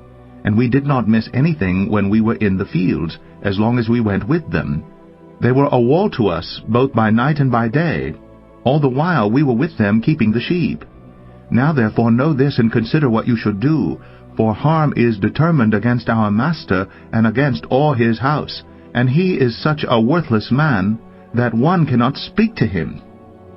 Then Abigail made haste, and took 200 loaves, and 2 skins of wine, and 5 sheep already prepared, and 5 seahs of parched grain, and 100 clusters of raisins, and 200 cakes of figs, and laid them on donkeys. And she said to her young men, Go on before me, behold, I come after you. But she did not tell her husband Nabal. And as she rode on the donkey and came down under cover of the mountain, behold, David and his men came down toward her. And she met them. Now David had said, Surely in vain have I guarded all that this fellow has in the wilderness, so that nothing was missed of all that belonged to him, and he has returned me evil for good. God do so to the enemies of David, and more also, if by morning I leave so much as one male of all who belong to him. When Abigail saw David, she hurried, and got down from the donkey, and fell before David on her face, and bowed to the ground. She fell at his feet, and said, On me alone, my lord, be the guilt. Please, let your servant speak in your ears, and hear the words of your servant. Let not my lord regard this worthless fellow Nabal, for as his name is, so is he. Nabal is his name, and folly is with him. But I your servant did not see the young men of my lord, whom you sent. Now then, my lord, as the Lord lives, and as your soul lives, because the Lord has restrained you from blood guilt, and from saving with your own hand, now then, let your enemies and those who seek to do evil to my lord be as Nabal. And now let this present that your servant has brought to my lord be given to the young men who follow my lord. Please forgive the trespass of your servant. For the Lord will certainly make my lord a sure house, because my lord is fighting the battles of the Lord, and evil shall not be found in you so long as you live. If men rise up to pursue you, and to seek your life, the life of my lord shall be bound in the bundle of the living in the care of the Lord your God. And the lives of your enemies he shall sling out as from the hollow of a sling. And when the Lord has done to my lord according to all the good that he has spoken concerning you, and has appointed you prince over Israel, my lord shall have no cause of grief or pangs of conscience for having shed blood without cause, or for my lord taking vengeance himself. And when the Lord has dealt well with my lord, then remember your servant. And David said to Abigail, Blessed be the Lord, the God of Israel, who sent you this day to meet me. Blessed be your discretion, and blessed be you, who have kept me this day from blood guilt, and from avenging myself with my own hand. For as surely as the Lord, the God of Israel, lives, who has restrained me from hurting you, Unless you had hurried and come to meet me, truly by morning there had not been left to Nabal so much as one male." Then David received from her hand what she had brought him, and he said to her, "Go up in peace to your house. See, I have obeyed your voice, and I have granted your petition." And Abigail came to Nabal, and behold, he was holding a feast in his house, like the feast of a king. And Nabal's heart was merry within him, for he was very drunk. So she told him nothing at all until the morning light. In the morning, when the wine had gone out of Nabal, his wife told him these things, and his heart died within him, and he became as a stone. And about 10 days later, the Lord struck Nabal, and he died. When David heard that Nabal was dead, he said, "Blessed be the Lord, who has avenged the insult I received at the hand of Nabal, and has kept back his servant from wrongdoing. The Lord has returned the evil of Nabal on his own head." Then David sent and spoke to Abigail to take her as his wife. When the servants of David came to Abigail at Carmel, they said to her, "David has sent us to you to take you to him as his wife." And she rose, and bowed with her face to the ground, and said, "Behold, your handmaid is a servant to wash the feet of the servants of my lord." And Abigail hurried, and rose, and mounted a donkey, and her 5 young women attended her. She followed the messengers of David, and became his wife. David also took Ahinoam of Jezreel, and both of them became his wives. Saul had given Michal his daughter, David's wife, to Paltai the son of Laish, who was of Galim. 1 Samuel 26. Then the Ziphites came to Saul at Gibeah, saying, "Is not David hiding himself in the hill of Hachilah, which is on the east of Jeshimon?" So Saul rose and went down to the wilderness of Ziph with 3,000 chosen men of Israel to seek David in the wilderness of Ziph. And Saul encamped on the hill of Hachilah, which is beside the road on the east of Jeshimon. But David remained in the wilderness. When he saw that Saul came after him into the wilderness, David sent out spies and learned that Saul had come. Then David rose and came to the place where Saul had encamped. And David saw the place where Saul lay, with Abner the son of Ner, the commander of his army.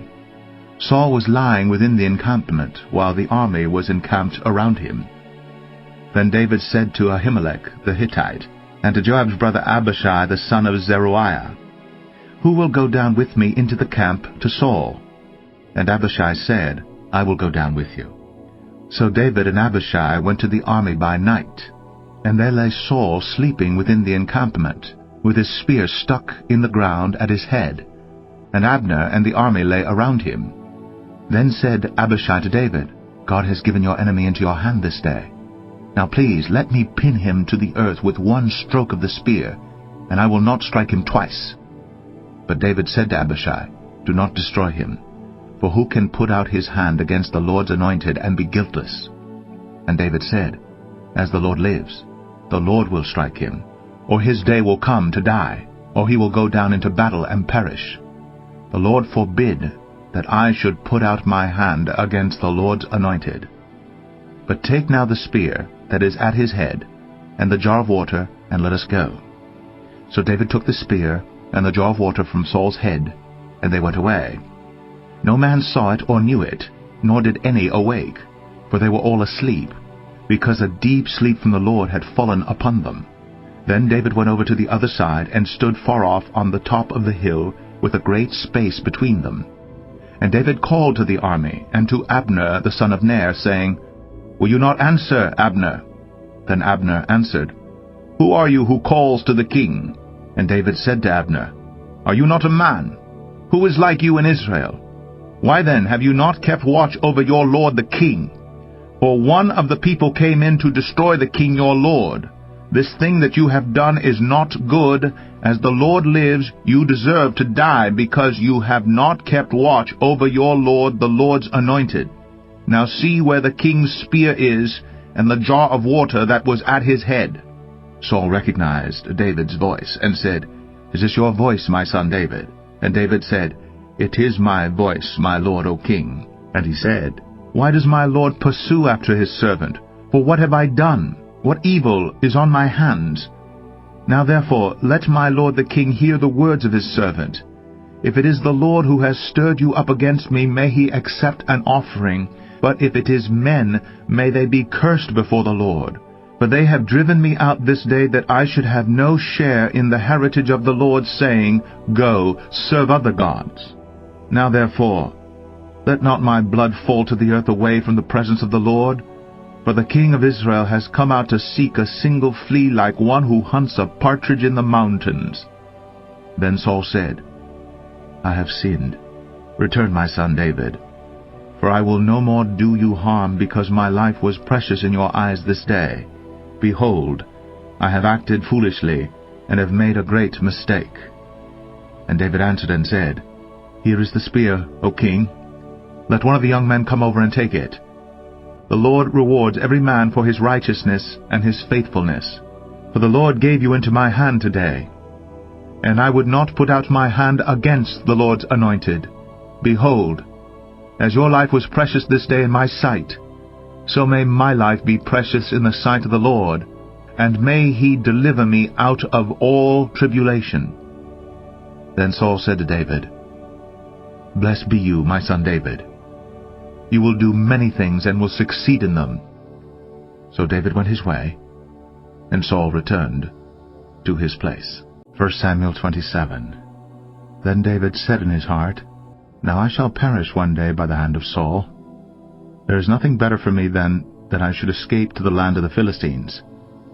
Then Saul will despair of seeking me any longer within the borders of Israel, and I shall escape out of his hand. So David rose and went over, he and the 600 men who were with him, to Achish the son of Maok, king of Gath. And David lived with Achish at Gath, he and his men, every man with his household. And David with his 2 wives, Ahinoam of Jezreel, and Abigail of Carmel, Nabal's widow. And when it was told Saul that David had fled to Gath, he no longer sought him. Then David said to Achish, If I have found favor in your eyes, let a place be given me in one of the country towns, that I may dwell there. For why should your servant dwell in the royal city with you? So that day Achish gave him Ziklag. Therefore Ziklag has belonged to the kings of Judah to this day. And the number of the days that David lived in the country of the Philistines was 1 year and 4 months. Now David and his men went up and made raids against the Geshurites, the Girzites, and the Amalekites, for these were the inhabitants of the land from of old, as far as Shur to the land of Egypt. And David would strike the land, and would leave neither man nor woman alive, but would take away the sheep, the oxen, the donkeys, the camels, and the garments, and come back to Achish. When Achish asked, Where have you made a raid today? David would say, Against the Negeb of Judah, or against the Negeb of the Jerahmeelites, or against the Negeb of the Kenites. And David would leave neither man nor woman alive to bring news to Gath, thinking, lest they should tell about us and say, So David has done. Such was his custom all the while he lived in the country of the Philistines. And Achish trusted David, thinking, He has made himself an utter stench to his people Israel. Therefore he shall always be my servant. 1 Samuel 28. In those days the Philistines gathered their forces for war, to fight against Israel. And Achish said to David, Understand that you and your men are to go out with me in the army. David said to Achish, Very well, you shall know what your servant can do. And Achish said to David, Very well, I will make you my bodyguard for life. Now Samuel had died, and all Israel had mourned for him and buried him in Ramah his own city. And Saul had put the mediums and the necromancers out of the land. The Philistines assembled and came and encamped at Shunem. And Saul gathered all Israel, and they encamped at Gilboa. When Saul saw the army of the Philistines, he was afraid, and his heart trembled greatly. And when Saul inquired of the Lord did not answer him, either by dreams, or by Urim, or by the prophets. Then Saul said to his servants, Seek out for me a woman who is a medium, that I may go to her, and inquire of her. And his servant said to him, Behold, there is a medium at Endor. So Saul disguised himself, and put on other garments, and went, he and 2 men with him. And they came to the woman by night. And he said, Divine for me by a spirit, and bring up for me whomever I shall name to you. The woman said to him, Surely you know what Saul has done, how he has cut off the mediums and the necromancers from the land, Why then are you laying a trap for my life to bring about my death?" But Saul swore to her by the Lord, "As the Lord lives, no punishment shall come upon you for this thing." Then the woman said, "Whom shall I bring up for you?" He said, "Bring up Samuel for me." When the woman saw Samuel, she cried out with a loud voice. And the woman said to Saul, "Why have you deceived me? You are Saul." The king said to her, "Do not be afraid. What do you see?"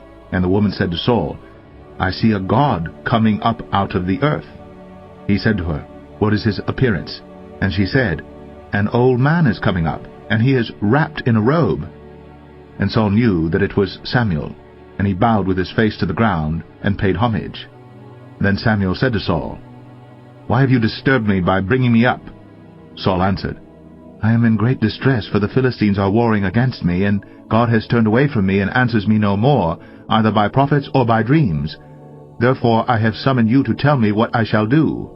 And Samuel said, "Why then do you ask me, since the Lord has turned from you and become your enemy? The Lord has done to you as he spoke by me, for the Lord has torn the kingdom out of your hand and given it to your neighbor David. Because you did not obey the voice of the Lord and did not carry out his fierce wrath against Amalek, therefore the Lord has done this thing to you this day.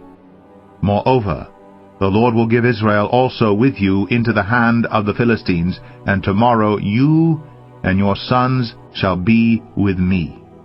The Lord will give the army of Israel also into the hand of the Philistines." Then Saul fell at once full length on the ground, filled with fear because of the words of Samuel. And there was no strength in him, for he had eaten nothing all day and all night. And the woman came to Saul, and when she saw that he was terrified, she said to him, "Behold, your servant has obeyed you. I have taken my life in my hand, and have listened to what you have said to me. Now therefore you also obey your servant. Let me set a morsel of bread before you, and eat, that you may have strength when you go on your way." He refused, and said, "I will not eat." But his servants together with the woman urged him, and he listened to their words. So he arose from the earth, and sat on the bed. Now the woman had a fattened calf in the house, and she quickly killed it. And she took flour, and kneaded it, and baked unleavened bread of it. And she put it before Saul and his servants, and they ate. Then they rose, and went away that night. 1 Samuel 29. Now the Philistines had gathered all their forces at Aphek, and the Israelites were encamped by the spring that is in Jezreel. As the lords of the Philistines were passing on by hundreds and by thousands, and David and his men were passing on in the rear with Achish, the commanders of the Philistines said, "What are these Hebrews doing here?" And Achish said to the commanders of the Philistines, "Is this not David, the servant of Saul, king of Israel, who has been with me now for days and years? And since he deserted to me, I have found no fault in him to this day." But the commanders of the Philistines were angry with him, and the commanders of the Philistines said to him, "Send the man back, that he may return to the place to which you have assigned him. He shall not go down with us to battle, lest in the battle he become an adversary to us. For how could this fellow reconcile himself to his Lord? Would it not be with the heads of the men here? Is not this David, of whom they sing to one another in dances? Saul has struck down his thousands, and David his 10,000s. Then Achish called David and said to him, "As the Lord lives, you have been honest. And to me it seems right that you should march out and in with me in the campaign. For I have found nothing wrong in you from the day of your coming to me to this day. Nevertheless, the lords do not approve of you. So go back now, and go peaceably, that you may not displease the lords of the Philistines." And David said to Achish, "But what have I done? What have you found in your servant from the day I entered your service until now, that I may not go and fight against the enemies of my lord the king?" And Achish answered David and said, "I know that you are as blameless in my sight as an angel of God. Nevertheless, the commanders of the Philistines have said, 'He shall not go up with us to the battle.' Now then, rise early in the morning with the servants of your Lord who came with you, and start early in the morning, and depart as soon as you have light." So David set out with his men early in the morning to return to the land of the Philistines. But the Philistines went up to Jezreel. 1 Samuel 30. Now when David and his men came to Ziklag on the third day, the Amalekites had made a raid against the Negeb and against Ziklag. They had overcome Ziklag and burned it with fire, and taken captive the women and all who were in it, both small and great. They killed no one, but carried them off and went their way. And when David and his men came to the city, they found it burned with fire, and their wives and sons and daughters taken captive. Then David and the people who were with him raised their voices and wept until they had no more strength to weep. David's 2 wives also had been taken captive, Ahinoam of Jezreel, and Abigail the widow of Nabal of Carmel. And David was greatly distressed, for the people spoke of stoning him, because all the people were bitter in soul, each for his sons and daughters. But David strengthened himself in the Lord his God. And David said to Abiathar the priest, the son of Ahimelech, "Bring me the ephod." So Abiathar brought the ephod to David, and David inquired of the Lord, "Shall I pursue after this band? Shall I overtake them?" He answered him, "Pursue, for you shall surely overtake, and shall surely rescue." So David set out, and the 600 men who were with him, and they came to the brook Besor, where those who were left behind stayed. But David pursued, he and 400 men. 200 stayed behind, who were too exhausted to cross the brook Besor. They found an Egyptian in the open country and brought him to David, and they gave him bread, and he ate. They gave him water to drink, and they gave him a piece of a cake of figs and 2 clusters of raisins. And when he had eaten, his spirit revived, for he had not eaten bread or drunk water for 3 days and 3 nights. And David said to him, "To whom do you belong? And where are you from?" He said, "I am a young man of Egypt, servant to an Amalekite. And my master left me behind because I fell sick 3 days ago. We had made a raid against the Negeb of the Cherethites, and against that which belongs to Judah, and against the Negeb of Caleb, and we burned Ziklag with fire." And David said to him, "Will you take me down to this band?" And he said, "Swear to me by God that you will not kill me or deliver me into the hands of my master, and I will take you down to this band." And when he had taken him down, behold, they were spread abroad over all the land, eating and drinking and dancing, because of all the great spoil they had taken from the land of the Philistines and from the land of Judah. And David struck them down from twilight until the evening of the next day, and not a man of them escaped, except 400 young men who mounted camels and fled. David recovered all that the Amalekites had taken, and David rescued his 2 wives. Nothing was missing, whether small or great, sons or daughters, spoil or anything that had been taken. David brought back all. David also captured all the flocks and herds, and the people drove the livestock before him and said, "This is David's spoil." Then David came to the 200 men who had been too exhausted to follow David, and who had been left at the brook Besor. And they went out to meet David and to meet the people who were with him. And when David came near to the people, he greeted them. Then all the wicked and worthless fellows among the men who had gone with David said, "Because they did not go with us, we will not give them any of the spoil that we have recovered, except that each man may lead away his wife and children and depart." But David said, "You shall not do so, my brothers. With what the Lord has given us, he has preserved us and given into our hand the band that came against us. Who would listen to you in this matter?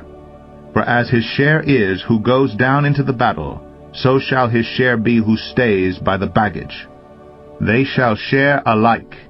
And he made it a statute and a rule for Israel from that day forward to this day. When David came to Ziklag, he sent part of the spoil to his friends, the elders of Judah, saying, "Here is a present for you, from the spoil of the enemies of the Lord." It was for those in Bethel, in Ramoth of the Negeb, in Jatir, in Aroer, in Siphmoth, in Eshtemoa, in Rakal, in the cities of the Jerahmeelites, in the cities of the Kenites, in Hormah, in Borashan, in Athak, in Hebron, for all the places where David and his men had roamed. 1 Samuel 31. Now the Philistines fought against Israel, and the men of Israel fled before the Philistines and fell slain on Mount Gilboa. And the Philistines overtook Saul and his sons. And the Philistines struck down Jonathan and Aminadab and Malchishua, the sons of Saul. The battle pressed hard against Saul, And the archers found him, and he was badly wounded by the archers. Then Saul said to his armor-bearer, "Draw your sword, and thrust me through with it, lest these uncircumcised come and thrust me through and mistreat me." But his armor-bearer would not, for he feared greatly. Therefore Saul took his own sword, and fell upon it. And when his armor-bearer saw that Saul was dead, he also fell upon his sword, and died with him. Thus Saul died, and his 3 sons, and his armor-bearer, and all his men, on the same day together. And when the men of Israel who were on the other side of the valley, and those beyond the Jordan, saw that the men of Israel had fled, and that Saul and his sons were dead, they abandoned their cities and fled. And the Philistines came, and lived in them. The next day, when the Philistines came to strip the slain, they found Saul and his 3 sons fallen on Mount Gilboa. So they cut off his head, and stripped off his armor, and sent messengers throughout the land of the Philistines to carry the good news to the house of their idols and to the people. They put his armor in the temple of Ashtoreth, and they fastened his body to the wall of Bethshan. But when the inhabitants of Jabesh-Gilead heard what the Philistines had done to Saul, all the valiant men arose, and went all night, and took the body of Saul, and the bodies of his sons, from the wall of Bethshan, and they came to Jabesh, and burned them there. And they took their bones, and buried them under the tamarisk tree in Jabesh, and fasted 7 days.